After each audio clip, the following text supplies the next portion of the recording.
ஹே கதை கேட்க நீங்கள் வந்துட்டீங்களா? கதை சொல்ல நானும் வந்துட்டேன். இன்றைக்கி நம்ம பார்க்க போகிற மூவியோட ஒன்லைன் என்ன அப்படின்னு பார்த்தீங்கன்னா, ஹீரோயின் சின்ன வயசுலேயே அவள் கண் எதிர்க்க அவங்க அப்பா கொலை பண்ணுறத பார்க்குறா.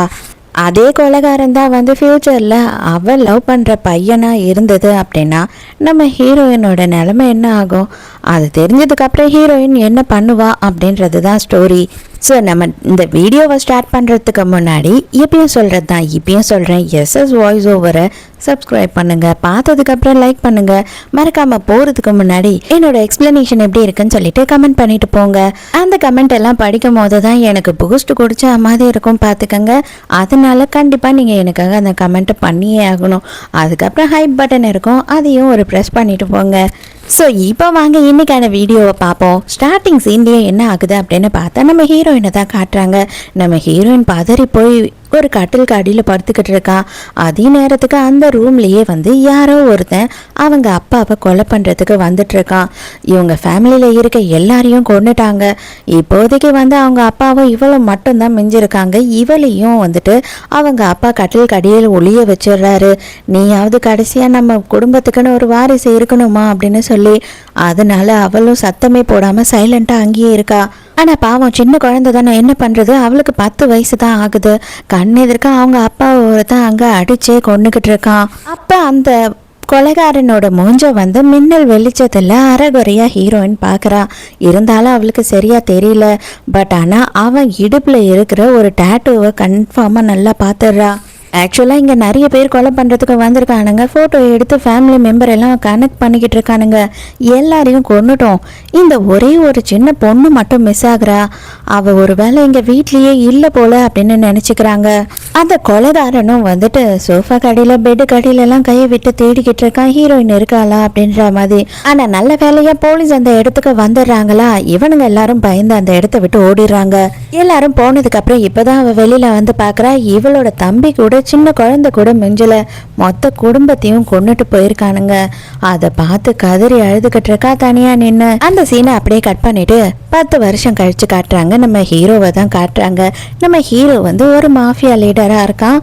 இப்போவும் ஒருத்தனை பிடிச்சி வச்சு அடித்து சித்திரவதை பண்ணிக்கிட்டு இருக்காங்க. என்ன பண்ணுறானுங்க அப்படின்னு பார்த்தா, வாங் ஃபேமிலியில் 10 வருஷத்துக்கு முன்னாடி இருக்கிற குடும்பத்தில் எல்லாரையும் கொலை பண்ணோம். ஆனால் ஒரே ஒரு பொண்ணு மட்டும் மிஸ்ஸிங். அந்த பொண்ணை பற்றி உனக்கு தெரியும், மரியாதையாக சொல்லு அப்படின்னு சொல்லி தான் ஒருத்தனை அடிச்சுக்கிட்டு இருக்காங்க. அவன் காதறிட்டு இருக்கான், ஐயோ எனக்கு எதுவுமே தெரியாதுங்க இதை பற்றின்னு. இப்போ தான் 10 வருஷத்துக்கு அடுத்து வளர்ந்ததுக்கப்புறம் நம்ம ஹீரோயின் எப்படி இருக்கான்றது காட்டுறாங்க. இதே கிளப்பில் தான் ஹீரோயினும் இருக்கா. அவள் ஃப்ரெண்டு கிட்ட இந்த கேஸை பற்றி விசாரிக்கிறதுக்காக சொல்லியிருக்கா. அவள் ஃப்ரெண்டு இந்த கிளப்பில் வேலை செய்கிறதுனால இங்கே வர மாஃபியா ஆளுங்க எல்லார பற்றியும் விசாரிக்கிறா. அப்போ அவள் என்ன சொல்கிறான்னா, இன்னைக்கு நான் சில ஆளுங்கள்லாம் பார்த்தேன், அவங்களில் ஒருத்தன் வந்துட்டு 10 வருஷத்துக்கு முன்னாடி உங்கள் குடும்பத்தை கொலை பண்ண கேஸை பற்றி பேசிக்கிட்டு இருந்தாங்க. கண்டிப்பாக அவனுக்கு இதை பற்றி எதுனா தெரியும்னு நான் நினைக்கிறேன் அப்படின்னு சொல்லும் போது ஹீரோயின் தயவு செஞ்சு என்ன அவன் கிட்ட கூட்டிட்டு போ அப்படின்னு சொல்றா. இல்லை வேண்டாம், உனக்கு இந்த மாதிரி இடத்துல இருக்கவங்கள பற்றிலாம் தெரியாது. இவனுங்க வந்து அரக்கனுங்களை விட ரொம்ப மோசமானவனுங்க அப்படின்னு சொல்றா. நம்ம வாழும் போதே நரகத்தை பார்க்கறது எப்படின்னு உனக்கு தெரியுமா? மொத்த குடும்பமும் நம்ம கண் எதிர்க்க செத்ததுக்கு அப்புறமும் நம்ம உயிரோட இன்னும் 10 வருஷம் வாழ்ந்துகிட்டு இருக்கோம் அப்படின்னு தெரிஞ்சா அதுதான் வந்து இருக்கிறதுலே நரகமான விஷயம். அதனால தான் கேட்குறேன், இதுக்கு மேலே எனக்கு எந்த ஒரு கஷ்டமும் வர முடியாது. தயவு செஞ்சு அவன் யாருன்னு காட்டு அப்படின்னு கேட்குறா. ஃப்ரெண்டும் வந்து எவ்வளோ சொல்லி பார்க்குறா, கேட்குற மாதிரி இல்லை. சரி ஓகே அப்படின்னு ஒத்துக்கிறா. இங்கே ஹீரோவும் கேங்கும் விசாரிச்சுக்கிட்டு இருக்காங்க இல்லையா, அவன் என்ன சொல்கிறான் அப்படின்னு பார்த்தா, அந்த பொண்ணு வந்துட்டு ஆர்ஃபனேஜில் போய் போலீஸு சேர்த்து விட்டாங்க. ஆனால் கரெக்டாக 1 மாதத்துலேயே அவள் அங்கேருந்து போயிட்டா. அதுக்கப்புறம் என்ன ஆனான்றதே தெரியல அப்படின்னு சொல்கிறான். இங்கே ஹீரோயினோட ஃப்ரெண்டு ஒரு ரூமுக்கு கூட்டிகிட்டு போகிறா இல்லையா, அது வந்து ஹீரோ இருக்க ரூம் இல்லை, வேற ஒரு ரூமு. அங்கே ஒருத்தன் இருக்கான். அவன் கிட்ட போயிட்டு, ஹீரோயினோட ஃப்ரெண்டு நீங்கள் இன்னைக்கு ஒரு கேஸை பற்றி பேசிட்டு இருந்தீங்க இல்லையா, அதை பற்றி இவளுக்கு தெரிஞ்சுக்கணும், தயவு செஞ்சு கொஞ்சம் ஹெல்ப் பண்ணுங்க அப்படின்னு கேட்கும் போது, ஆமாம்மா அந்த கேஸ் தானே, அந்த கேஸை பற்றி எனக்கு நல்லா தெரியும், உனக்கு வந்து நான் அதை பற்றின எல்லா டீட்டெயிலும் சொல்கிறேன், ஆனால் நீ அதுக்கு முன்னாடி எனக்கு கம்பெனி கொடுக்கணும், என் கூட டான்ஸ் பண்ணு அப்படின்னு சொல்லி கூப்பிடுறான். ஆனால் ஃப்ரெண்டுக்காரி என்ன பண்ணுறானா, இல்லை ப்ளீஸ் அந்த மாதிரி அவகிட்ட நடந்துக்காதீங்க, உங்களுக்கு என்ன பண்ணணுமோ சொல்லுங்கள், நான் பண்ணுறேன், நான் உங்கள் கூட டான்ஸ் பண்ணுறேன், நான் உங்களை என்டர்டெயின் பண்ணுறேன் அப்படின்னு சொல்கிறா. ஹீரோயின் என்ன பண்ணுறா அப்படின்னு பார்த்தா, வேண்டாம் நீ எனக்காக நிறைய பண்ணிட்ட, தயவு செஞ்சு இதுக்கு மேலே இந்த விஷயத்துலேருந்து நீ விலகிடு, அதுதான் உனக்கு நல்லது அப்படின்னு சொல்லிட்டு ஃப்ரெண்டுக்காரியை வெளியில் அனுப்பிடுறா. இவனும் இதுதான் சாக்கு அப்படின்னு சொல்லிட்டு வேணும்னே ஹீரோயினை வந்து பயங்கரமாக டீஸ் பண்ணிக்கிட்டு இருக்கான். அவளை வந்து அங்கேயும் இங்கேயும் தொடுறதுன்னு இம்சை கொடுத்துக்கிட்டு இருக்கான். அவளுக்கு வெறி ஆகுது. இது எல்லாத்தையும் நம்ம பொறுத்துக்கிட்டு தான் போகணுமா அப்படின்னு சொல்லி கடுப்பா நின்றுக்கிட்டு இருக்கான். இவளுக்கு சந்தேகமே வந்துடுது. இது பாரு, உனக்கு எதுனா தெரியுமா இல்லை போய் சொல்லிக்கிட்டு இருக்கியா? எதுனா தெரியும்னா மட்டும் எனக்கு சொல்லு, இல்லைன்னா தயவு செஞ்சு இப்பவே சைலண்டா என்னை விட்டுட்டு நான் போயிடுறேன் அப்படின்னு சொல்றா. இவ மிரட்டின உடனே அப்படியே இவனுங்க அனுப்பிடுவானுங்களா? அவனுங்க பயங்கரமா விழுந்து விழுந்து சிரிக்கிறானுங்க. யாருக்கிட்ட வந்து நீ மிரட்டிக்கிட்டு இருக்குன்னு உனக்கு கொஞ்சமாச்சும் தெரியுதா அப்படின்னு சொல்றானுங்க. என்னடி நீ என்னவோ ரொம்ப பத்தினி மாதிரி பண்ணிக்கிட்டு இருக்க, பணம் தானே வேணும், இந்த பணத்தை வச்சுக்கிட்டு நான் சொல்றதெல்லாம் செய்ய அப்படின்னு காசு தூக்கி ஹீரோயின் மேல அடிக்கிறான். அதே நேரத்துக்கு ஹீரோவும் ஹீரோவோட ஆளுங்களும் இப்பதான் அந்த ஆளோட கதையை முடிச்சுட்டு அங்கிருந்து கிளம்பி போறானுங்க. நம்ம ஹீரோயினும் அந்த ரூம்ல இருந்து எஸ்கேப் ஆகி ஓடிட்டு வந்துட்டு இருக்காளா, அவனுங்களும் துரத்திக்கிட்டு தான் இருக்கானுங்க. வேகமா வந்தவ ஹீரோவை இடிச்சிட்டு அவ பாட்டு ஓடிக்கிட்டே இருக்கா. ஹீரோ அவளை பாக்குறான். இவனுங்க எல்லாருமே வந்துட்டு ஹீரோவை பார்த்த உடனே பயந்து அப்படியே சைலண்டா நின்னுறானுங்க. ஏன்னா இந்த பில்டிங்க்கு ஓனரே நம்ம ஹீரோ தான். தலை தெறிக்க ஓடி வந்தவ ரொம்ப தொலைவு வந்துதான் நிக்கிறான். ஆனா அவகிட்ட காசு இல்ல, பயங்கரமா பசி எடுக்குது. என்னடா பண்றது அப்படின்னு யோசிச்சுக்கிட்டே இருக்கும் போது இந்த வெட்டிங் ட்ரெஸ் எல்லாம் ட்ரை பண்ணுவாங்க இல்லையா, அந்த மாதிரி ஒரு பொட்டிக் அந்த இடத்துல இருக்கு. அதை பாக்குறா. அங்க போனவ ட்ரெஸ் ட்ரை பண்றதுக்கு வந்தா மாதிரி நின்றுட்டு இருக்கா. அதே நேரத்துக்கு அங்க சும்மா கெஸ்ட் வரவங்களுக்கெல்லாம் வந்து சாக்லேட் வச்சிருப்பாங்க போல சாப்பிட்றதுக்கு. அதை எடுத்து சாப்பிட்றவ இருக்கிற எல்லாத்தையும் அள்ளி பேக்ல வேற போட்டுக்கிறா. இது எல்லாத்தையும் ஹீரோ நின்று பார்த்துக்கிட்டு இருக்கான். அங்க ரொம்ப அழகான ஒரு ட்ரெஸ் இருக்கு. அதை எடுத்து வச்சு பார்த்துக்கிட்டு இருக்கா கண்ணாடி முன்னாடி. பட் ஆனா ரொம்ப ரேட் அதிகமா இருக்கு. பார்க்கும் போது இதெல்லாம் நம்மளால எங்க வாங்க முடியும் அப்படின்னு சொல்லி யோசிக்கிறா. அப்ப ஹீரோ பக்கத்துல வந்து நின்று, உனக்கு பிடிச்சிருந்தா சொல்லு, அது என்ன விலையா இருந்தாலும் நான் வாங்கி தரேன், உனக்கு இது ரொம்ப அழகா இருக்கும் அப்படின்னு சொல்றான். நீங்க எதுக்காக எனக்கு வாங்கி தரணும்? நீங்க யாருன்னு எனக்கு தெரியாது, நான் யாருன்னு உங்களுக்கு தெரியாது, இதெல்லாம் தேவையில்லாதது, நீங்க இந்த மாதிரி எனக்கு பேசுறது ரொம்ப பிடிக்கவே இல்லை அப்படின்னு சொல்றா.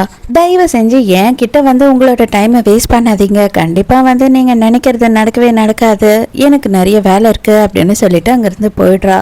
ஹீரோ வந்து இவளை பத்தி ரொம்ப தெரிஞ்ச மாதிரி நின்று அவளையே பார்த்துக்கிட்டு இருக்கான். ஹீரோயின் போன உடனே யாருக்கோ கால் பண்ணி கன்ஃபார்மா அப்படின்னு கேட்குறான். அவங்களுமே கன்ஃபார்ம் தான் அப்படின்னு சொல்றாங்க. இப்போதான் நமக்கு மெயின் வில்லியை காட்டுறாங்க. இவ யாரு அப்படின்னு பார்த்தா இவங்களோட ஃபேமிலியும் ஒரு பெரிய ஃபேமிலி. இவங்களோட ஃபேமிலி வந்து குவின் ஃபேமிலி அப்படின்னு சொல்றாங்க. அது மட்டும் இல்லாம புருஷங்காரன் இப்போவோ அப்போன்னு சாக கிடக்குறான். அவன் எப்பதான் சாவான், மொத்தமும் நம்ம கைக்கு எப்போ வரும் அப்படின்னு யோசிச்சுட்டு இருக்கா. இவங்களுக்கு ஒரு பெரிய பையனும் இருக்கான், பொண்ணும் இருக்கா. ஆனா அவங்களுக்கு கூட வந்துட்டு கம்பெனியோட பொறுப்பு போகக்கூடாது, மொத்தமா எல்லாமே எனக்கு தான் வரணும், நான் தான் இந்த சாம்ராஜ்யத்தையே கட்டி ஆளணும் அப்படின்னு பேசிக்கிட்டு இருக்கா. நம்ம ஹீரோயினோட ஃபேமிலி வந்துட்டு கொலை பண்ணப்பட்டாங்க இல்லையா, அதில் இவளுக்கும் ஏதோ சம்மந்தம் இருக்கு போல. அந்த கொலை கேஸை பற்றி கேட்குறா. அதை பற்றி எதனா நியூஸ் வெளியில் வந்ததா அப்படின்னும் போது, மேம் நீங்களும் இதை டெய்லி தான் கேட்டுக்கிட்டு இருக்கீங்க, நானும் டெய்லி தான் சொல்கிறேன், இல்லை அந்த குழந்தை மட்டும் எங்கே இருக்கா என்ன பண்ணுறான்றது யாருக்குமே தெரியல, மற்றபடி அந்த கேஸை பற்றி எதுவும் லேட்டஸ்ட்டாக அப்டேட் இல்லை அப்படின்னு சொல்கிறான். இவ்வளவும் ரெடி ஆகி ஒரு பெரிய மீட்டிங்க்கு போகிறாங்க. அங்கே வந்து சேரிட்டி ஒர்க்லாம் நடக்குது. இவங்க ரொம்ப நல்லவங்க மாதிரி, அவ்வளோ பேரை நாங்கள் தத்தெடுத்தோம், ஒரு கிராமத்தை தத்தெடுத்து ரோடு போட்டு கொடுத்தோம், அதை பண்ணோம் இதை பண்ணோம் அப்படின்னு எக்கச்சக்கத்துக்கு கதை விட்டுக்கிட்டு இருக்காங்க. எல்லாரும் அப்படியே சோகமாக உட்காந்து அதையும் கேட்டுக்கிட்டு இருக்காங்க. நம்ம ஹீரோயின் இருக்கா இல்லையா, அவள் வந்து வெள்ளியோட கம்பெனியில் தான் வேலை செஞ்சுக்கிட்டு இருக்கா, டிசைனரா. அங்கே இருக்க மேனேஜர் வந்து சும்மாவே நம்ம ஹீரோயினை பயங்கரமாக டார்ச்சர் பண்ணிக்கிட்டு இருக்கான். இது ஏன்னு ஹீரோயினுக்கு ஒண்ணுமே புரியல. அவ எல்லா வேலையும் கரெக்டா தான் முடிச்சிருக்கா, இருந்தாலும் திரும்பவும் பண்ணு அப்படின்னு சொல்லி ஹீரோயினை டார்ச்சர் பண்றான். அப்ப ஒரு பொண்ணு வந்துட்டு ஹீரோயினை சேர்மன் பார்க்கணும்னு கூப்பிடுறாரு, நீங்களும் கூடயே வாங்க அப்படின்னு சொல்லி கூப்பிடுறா. அங்க உள்ள போய் பார்த்தா சேர்மனோட சீட்ல நம்ம ஹீரோ தான் உட்காந்துக்கிட்டு இருக்கான். மேனேஜர் போயிட்டு அங்க பம்புன்னு பம்புறான்.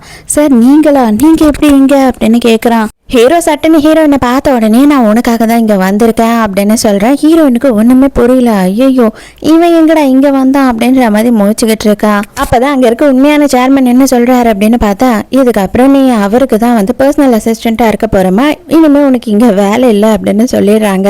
அப்போ ஹீரோ என்ன பண்ணுறான் அப்படின்னு பார்த்தா, இந்த மேனேஜர் இருக்கான்ல, ஹீரோயினை தான் வச்சு செஞ்சுக்கிட்டு இருந்தானே, அதனால அதை பார்த்துட்டான் போல.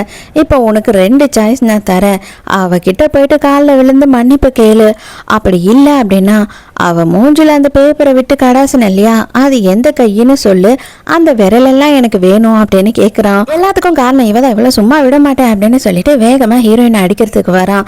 அப்ப ஹீரோ கூட ஒருத்தன் இருக்கான் அடியாலா. அவன் என்ன பண்றான் அப்படின்னு பார்த்தா வேகமா அவனை இழுத்துட்டு போயிட்டு கையை பிடிச்சி எடுத்து வச்சு கரெக்டா வந்துட்டு அந்த கத்தியை குத்துறான். நல்ல வேலையா வந்து எந்த கையிலையும் குத்தல. ஆனா மேனேஜர் அதுலயே அவ்வளவுதான் பதறி போயிடுறாரு. ஐயோ மேடம், தயவு செஞ்சு என்ன மன்னிச்சிடுங்க மேடம், இதுக்கப்புறம் இந்த மாதிரி எல்லாம் நடக்காது, நீங்க தான் என் குல தெய்வமே, இனிமே உங்க போட்டோவை வச்சுதான் வீட்டுல கும்பிட போறேன், என்னை எப்படியாவது காப்பாத்துங்க அப்படின்னு சொல்லி காலில் விழுந்து கதறான். ஆக்சுவலா பார்த்தா வில்லி இருக்கா இல்லையா, அவளோட பிரான்ச் ஆஃபீஸ் தான் இது.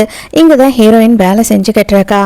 அப்போ இந்த சேர்மன் என்ன சொல்றாருன்னா, இதை பாருமா, உனக்கு வந்துட்டு எவ்வளோ செட்டில்மெண்ட் வேணுமோ கேளு, அதை நான் கொடுத்துட்றேன், நீ போய் தான் ஆகணும் வேலையை விட்டு அப்படின்னு சொல்றாரு. பரவாயில்ல, இதை எல்லாத்தையும் அட்ஜஸ்ட் பண்ண உனக்கு டைம் வேணும், கொஞ்சம் டைம் எடுத்துக்கோ, ஆனால் எப்பெல்லாம் எனக்கு உன்னை பார்க்கணும்னு தோணுதோ அப்பெல்லாம் நான் வருவேன், எங்க நீ இருந்தாலும் உன்னை தேடி வருவேன் அப்படின்னு சொல்லிட்டு போறான் ஹீரோ.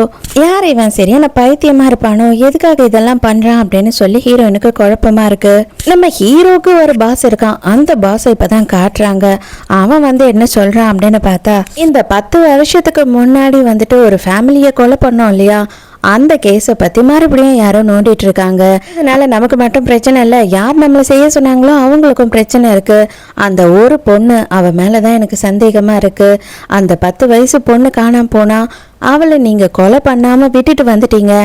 எங்க போனாலும் எதனா மிச்சம் வச்சுட்டு வந்தா அது நமக்கே தான் கத்தியா ஃபியூச்சர்ல வந்து நிற்கும் அப்படின்னு சொல்லி செமையா திட்டிக்கிட்டு இருக்கான். உடனே இந்த வெள்ளை முடிக்காரன் என்ன சொல்றான் அப்படின்னு பார்த்தா, இது எல்லாத்துக்கும் காரணம் ஹீரோ தான் கொஞ்சம் வந்துட்டு இறக்கப்படுறான் அப்படின்னு நினைக்கிறேன். சின்ன குழந்தைன்னு 10 வருஷத்துக்கு முன்னாடி மிஸ் பண்ணிட்டான் அப்படின்னு சொல்லும் போது ஹீரோ உடனே முறைக்கிறான் அவனை பார்த்து. இதுக்கு மேல நீ காரணம் நான் காரணம் அப்படின்னு எல்லாம் சொல்லிக்கிட்டு இருக்க தேவையில்ல. யார் வந்து அவளை ஃபர்ஸ்ட் கண்டுபிடிக்கிறீங்களோ, அவளை கண்டுபிடிச்சி கொள்றீங்களோ அவங்களுக்கு வந்துட்டு எனக்கு அடுத்த பதவி அவங்களுக்கு தான் அப்படின்னு சொல்லி நான் எழுதியே தருவேன், ஏன்னா எனக்கு எந்த வாரிசும் இல்லை அப்படின்னு சொல்றான். நைட்டு ஹீரோயின் வீட்டில் காட்டுறாங்க. அவள் வேலையை முடிச்சுட்டு இப்பதான் வீட்டுக்கு வர. வந்த உடனே மீன் தொட்டி வச்சிருக்கா, அதுல இருக்க மீனுக்கெல்லாம் வந்து சாப்பாடு போட்டுக்கிட்டு இருக்கா. சடனா எதையோ பார்த்து அலறா. என்னடா அப்படின்னு பார்த்தா ஹீரோ வந்து வீட்டுக்குள்ள உட்காந்துக்கிட்டு இருக்கான். நான் தான் சொன்னேன்ல, எனக்கு எப்போ உன்னை பார்க்கணும்னு தோணுதோ அப்பெல்லாம் வருவேன்னு சொல்லி அப்படின்னு சொல்றான். பயந்து எப்படியாவது வீட்டு விட்டு வெளியில போலாம் அப்படின்னு பார்த்தா அவன் விடுற மாதிரி தெரியல. டக்குனு இவ என்ன பண்றா அப்படின்னு பார்த்தா பக்கத்துல ஒரு கத்தி இருக்கு, அதை எடுத்து வச்சுக்கிட்டு ஹீரோவை மிரட்டுறா. அவனும் லைட்டு போடுறான். என்னதான் நீ பண்ணிக்கிட்டு இருக்க அப்படின்னு சொல்லி கேட்கும் போது பக்கத்துல வந்து நான் கண்டிப்பா குத்திடுவேன் அப்படின்றா. என்னடி காமெடி பண்ணிக்கிட்டு இருக்கேன்னா, யாரு எங்க இருக்கவன் எப்படிப்பட்டவன் அப்படின்னு எல்லாமே தெரிஞ்சு நீ கத்தியை வச்சுக்கிட்டு என்ன மிரட்டிக்கிட்டு இருக்க அப்படின்னு சொல்லி கேட்குறான் அவன். இதை பார், இப்போவும் எதுக்காக வந்துட்டு நான் உன் வீட்டுக்கு வந்தேன் அப்படின்னு பார்த்தீங்கன்னா, உனக்கு ஒரே ஒரு விஷயத்த புரிய வைக்கிறதுக்காக தான். நீ எங்கே என்கிட்ட இருந்து ஓடினாலும் சரி, ஒளிஞ்சாலும் சரி, அங்கேயும் நான் உன்னை தேடி வருவேன். உன்னால் என்கிட்ட இருந்து ஓடவும் முடியாது, ஒளியவும் முடியாது. அதை உனக்கு தெரியப்படுத்துறதுக்காக தான் வந்தேன். எப்போவும் அதை மனசில் வச்சுதான் இனிமேல் நீ நடந்துக்கணும். நான் கூப்பிடும் போதெல்லாம் வரணும், நான் என்ன சொல்கிறேனோ அதெல்லாம் செய்யணும் அப்படின்னு மிரட்டிட்டு அங்கேருந்து போயிடுறான். அதோட மறுநாள் காலையில் காட்டுறாங்க. நம்ம ஹீரோயின் வந்து யாரையோ பார்க்கறதுக்காக போகிறா. யார் அப்படின்னு பார்த்தா இவரோட பேர் வந்து வேங்.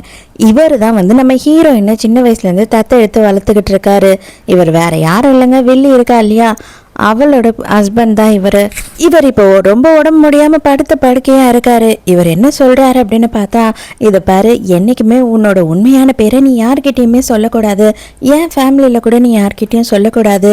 அதே நேரத்துக்கு நான் வந்து செத்ததுக்கப்புறம் உனக்கு வந்து சேரணும்னு சில விஷயத்தெல்லாம் பண்ணியிருக்கேன், அது எதையும் நீ வேண்டான்னு சொல்லாமல் ஏற்றுக்கணும் அப்படின்னு சொல்கிறாரு.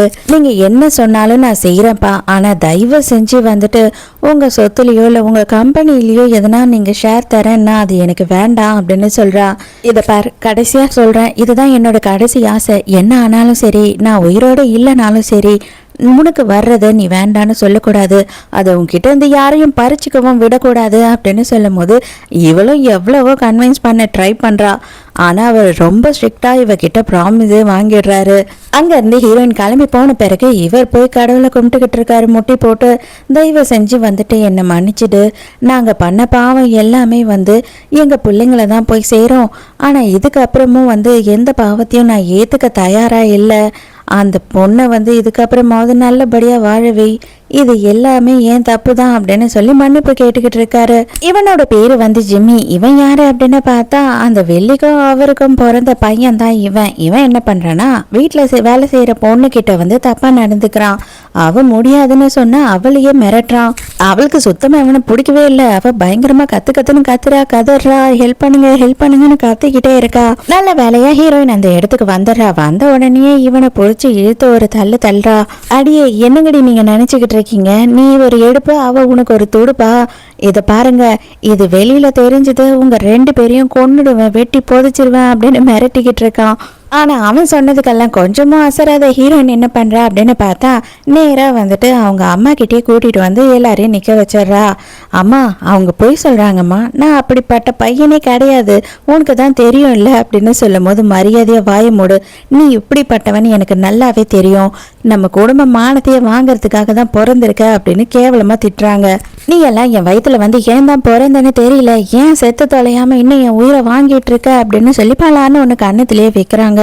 நேரா அந்த பொண்ணுக்கிட்ட போயிட்டு அவன் சார்பா நான் மன்னிப்பு கேட்டுக்கிறேம்மா, அது மட்டும் இல்லாம உனக்கு என்ன வேணாலும் நான் செஞ்சு தரேன், தயவு செஞ்சு என்னை மன்னிச்சிடு, நீ வந்து இந்த விஷயத்த பெருசாக்காத, ஃபர்ஸ்ட் நீ ஹாஸ்பிட்டலுக்கு போ, உனக்கு காயம்லாம் இருக்கு, அந்த காயத்துக்கெல்லாம் மருந்து போட்டுட்டு திரும்பவும் வீட்டுக்கு வா, நீ படிக்கணும்னு ஆசைப்பட்ட இல்லையா, உன்னை ஃபாரினுக்கு அனுப்பி நான் படிக்க வைக்கிறேன் என் சொந்த செலவில் அப்படின்னு சொல்லி அவங்க எல்லாத்துக்கும் பொறுப்பேற்றுக்கிறாங்க. ஹீரோயினும் அந்த பொண்ணை வந்துட்டு ஹாஸ்பிட்டலுக்கு அனுப்பி வைக்கிறான். நீ கவலைப்படாம போ, மேடம் சொல்லிட்டாங்க இல்லையா, அவங்க எல்லாமே பார்த்துப்பாங்க அப்படின்னு சொல்றா. இதை எல்லாத்தையும் யாரோ தொலைவில் கார்ல நின்று கண்காணிச்சுக்கிட்டு இருக்காங்க. ஏண்டா உனக்கெல்லாம் எவ்வளோ வாட்டி தான் நான் சொல்றது, அறிவே கிடையாதா? இந்த மாதிரி மேட்ரு வெளியில வந்தது அப்படின்னா கம்பெனி நம்ம கைக்கு வராம போயிடும். அதுவும் நீ தான் எனக்கு இருக்க ஒரே ஆம்பளை பையன், நீ இந்த மாதிரி நடந்துக்கிட்டேன்னா உங்க அப்பனும் சாவ கிடக்குறான், நம்ம மொத்தத்தையும் இழக்க வேண்டியது தான் அப்படின்னு பிடிச்சி இங்க திட்டுன்னு திட்டிக்கிட்டு இருக்காங்க. அப்ப அந்த பொண்ணை என்னதாம்மா பண்றது, நீங்க அனுப்பி வச்சுட்டீங்களே அப்படின்னு கேக்குறான். அவ திரும்பி இதோட வரவே மாட்டா அப்படின்னு சொல்றாங்க. அதே நேரத்துக்கு கார்ல போற அந்த பொண்ணை இப்பதான் காட்டுறாங்க. எங்க பார்த்தா அவ கிட்ட கட்டாயப்படுத்தி அக்ரிமெண்ட்ல சைன் வாங்குறாங்க. இந்த விஷயம் எதுவும் வெளியில தெரியக்கூடாதுன்னு சொல்லிட்டு சைனை போட்டதுக்கு அப்புறமா விடாம அவளை கொண்டுடுறாங்க. அதோட மறுநாள் காட்டுறாங்க. என்ன ஆகுது அப்படின்னு பார்த்தா வாங்க இருக்காரு இல்லையா, அவர் உயிரோடு இருக்கும் போதே உயில எழுதிட்டாரு, எல்லாருக்கும் சேர வேண்டியதை பிரிச்சு எழுதி கொடுத்துட்டாரு. அந்த உயில படிக்கிறப்போ நீங்களும் இங்க கட்டாயம் இருக்கணும் அப்படின்றது தான் அவரோட கோரிக்கை அப்படின்னு சொல்லிட்டு ஹீரோயினையும் கூப்பிட்டுருக்காங்க. படிச்ச பிறகுதான் எல்லாருக்கும் ஷாக்கு. என்ன அப்படின்னு பார்த்தா பொண்ணுக்கும் பையனுக்கும் பொண்டாட்டிக்கும் கொடுத்தா மாதிரி ஈக்குவலான ஷேரை வந்துட்டு நம்ம ஹீரோயினுக்கும் அவரை கொடுத்துருக்காரு. அதை பார்த்த உடனே பொண்ணு பையன் 2 பேருமே வந்துட்டு பயங்கரமா துள்ளிக்கிட்டு இருக்காங்க. இதெல்லாம் நாங்க ஒத்துக்கவே மாட்டோம், யாரவ, அவளுக்கு எதுக்கு நீங்க வந்து ஷேரை கொடுப்பீங்க அப்படின்னு கத்துறாங்க. வில்லி என்ன பண்றா அப்படின்னு பார்த்தா இவங்க மாதிரி கத்தாம பொறுமையா பேசுறா. இது பாருமா, உனக்கும் இதுக்கும் எந்த சம்மந்தமும் கிடையாது, உனக்கு நல்ல வேலை நாங்கள் எங்கள் கம்பெனிலேயே கொடுத்துருக்கோம், அந்த வேலையை பார்த்துக்கிட்டு சந்தோஷமா இரு, இந்த ஷேரை எங்களுக்கு திருப்பி கொடுத்துரு அப்படின்னு கேட்கும் போது ஹீரோயின் என்ன சொல்கிறான்னா, முடியவே முடியாது, ஏன்னா அப்பா என்கிட்ட வந்து சத்தியம் வாங்கிட்டாரு, எந்த காரணத்து கொண்டும் இதை யார்கிட்டையும் இழக்கக்கூடாதுன்னு சொல்லியிருக்காரு அப்படின்னு சொல்கிறா. இன்னும் 3 பேரும் காண்டாயிடுறாங்க. வில்லி என்ன பண்ணுறா அப்படின்னு பார்த்தா புருஷனை போய் பார்த்து நீ உயிரோடு இருக்கும் போது உயிரை மாற்றி எழுது அப்படின்னு சொல்லும் போது முடியவே முடியாது, நீ பண்ண பாவத்துக்கு நம்ம பிள்ளைங்களுக்கு எந்த ஒரு பழியும் வரக்கூடாதுன்றதுக்காக நான் இதை பண்ணியிருக்கேன், இதை நான் மாற்றவே மாட்டேன் அப்படின்னு சொல்றாரு அவரு.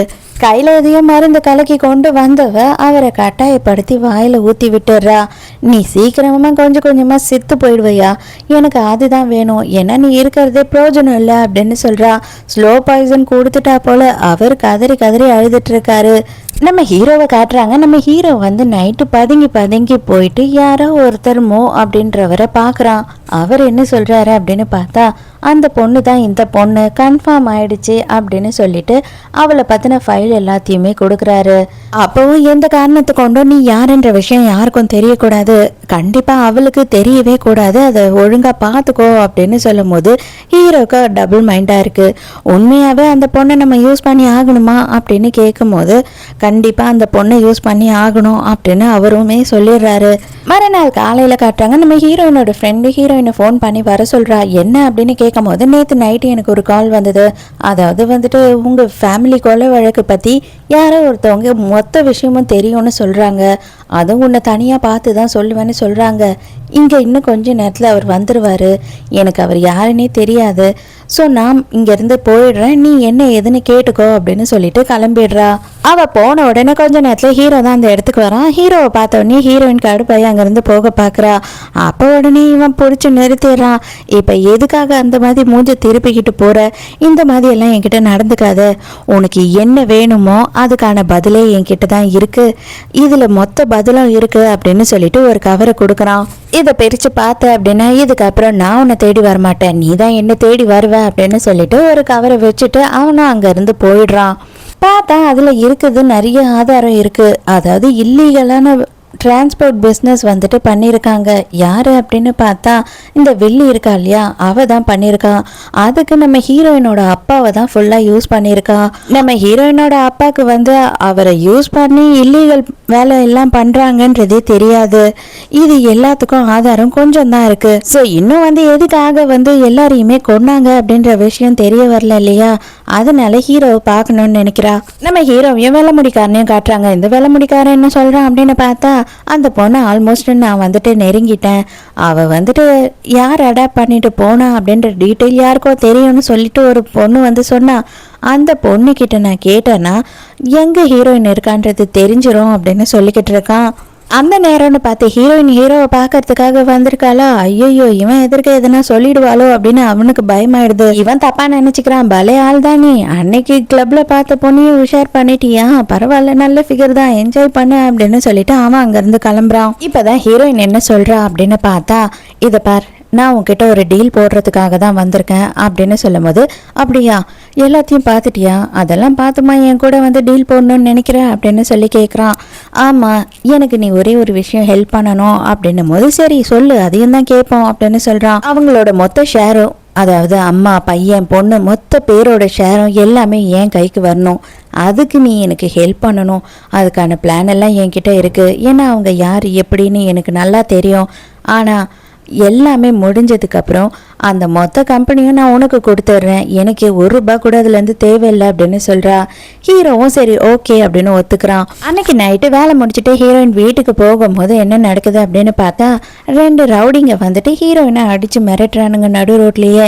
நீ என்னடி பெரிய இவளா, நீ யார், அப்பா அம்மா இல்லாதவ தானே, உனக்கு சொத்து கேட்குதா அப்படி இப்படின்னு சொல்லிட்டு பயங்கரமாக மிரட்டுறானுங்க. இதுல இருந்து தெரிஞ்சிடுது இது வந்து இவங்களோட வேலை தான் அப்படின்றது. அவங்க மிரட்டிட்டு அங்கேருந்து போன கொஞ்ச நேரத்துலேயே இந்த வில்லியோட பொண்ணு அந்த இடத்துக்கு வரா. வந்த உடனே அவ என்ன சொல்றா அப்படின்னு பார்த்தா, ஐயோ என்ன நடந்தது அப்படி இப்படின்லாம் சீன் போடலாம் எனக்கு தெரியாது, நான் தான் பண்ணேன், நான் தான் இதை எல்லாத்தையுமே பண்ணேன், இதுக்கு அப்புறமும் என்னென்னலாம் நடக்கும் அப்படின்னு சொல்லி என்னால் சொல்லக்கூட முடியல, மரியாதையாக உன்னோட ஷேரை எனக்கு கொடுத்துட்டு கிளம்பிக்கிட்டே இரு, இல்லை அப்படின்னா நீ இன்னையிலேருந்து எல்லாத்தையும் ஃபேஸ் பண்ணி தான் ஆகணும் அப்படின்னு மிரட்டிட்டு போகிறா.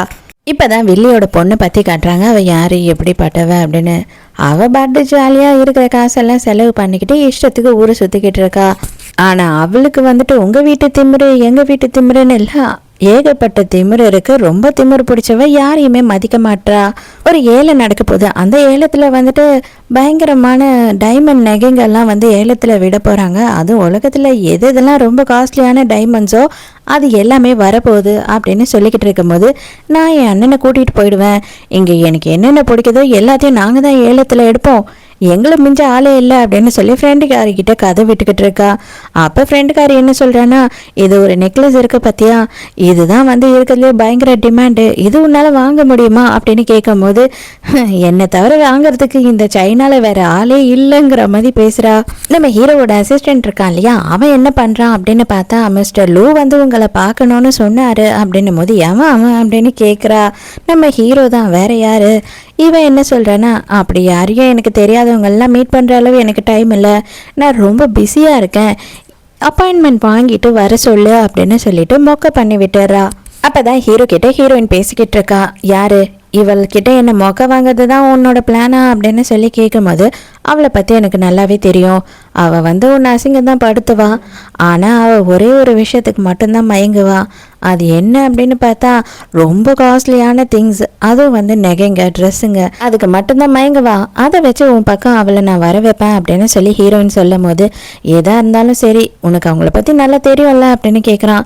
எனக்கு நல்லா தெரியும், சின்ன வயசுலேருந்து அவங்கள பார்த்துக்கிட்டு தான் இருக்கேன் அப்படின்னு சொல்லிடுறா ஹீரோயின். மறுநாளே வெள்ளியோட பொண்ணுக்கு வந்துட்டு ஹீரோ பேரில் ஒரு கொரியர் வருது. என்ன அப்படின்னு பார்த்தா பயங்கர காஸ்ட்லியான ஒரு ட்ரெஸ்ஸு, அதுவும் வந்து பெரிய டிசைனர் பண்ண ட்ரெஸ். ஆமாம், அதே நேரத்துக்கு அதில் ஒரு பர்ஃப்யூமும் இருக்குது, அதுவுமே வந்து ரொம்ப காஸ்ட்லியானது.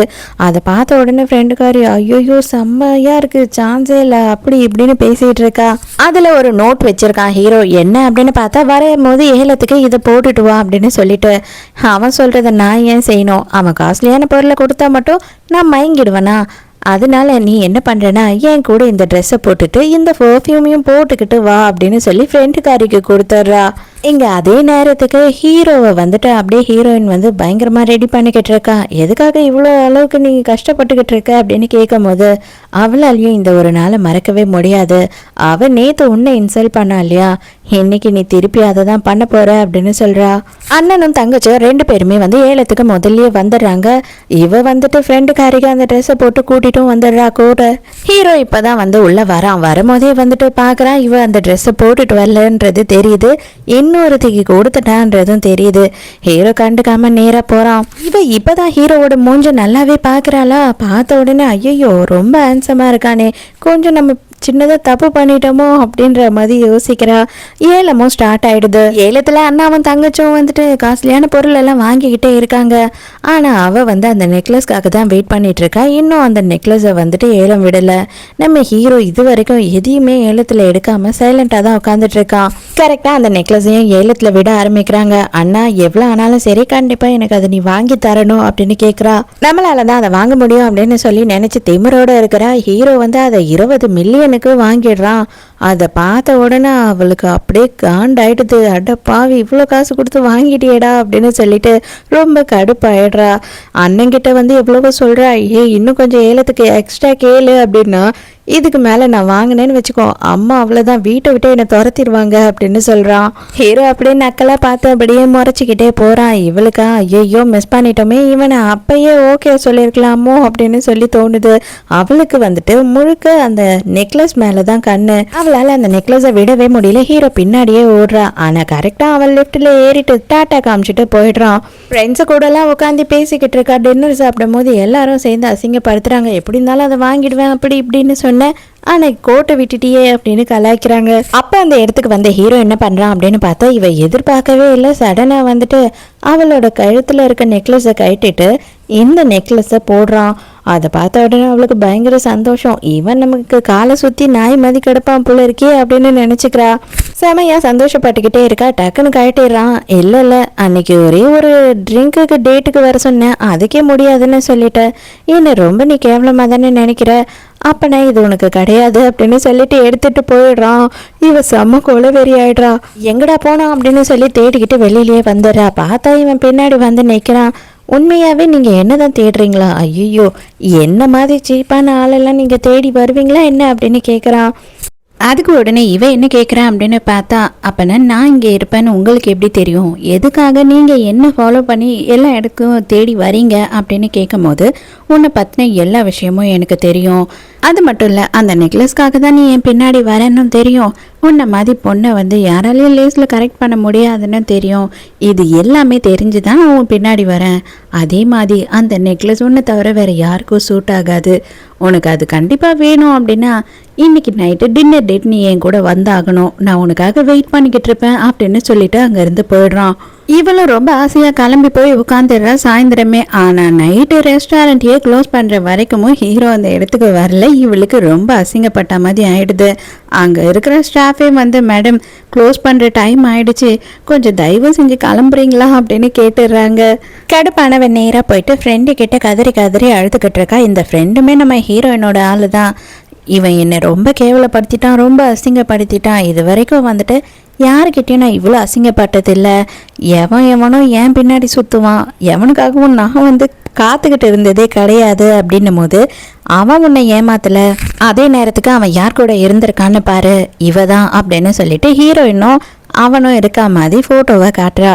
அதாவது வேணும்னே ஹீரோயின் கிட்டே இவ சண்டைக்கு போகணும் அப்படின்றது தான் ஒரே குறிக்கோளாக இவங்க இதை பிளான் பண்ணுறாங்க. அதை பார்த்த உடனே செம்ம கடுப்பாயிடுறா.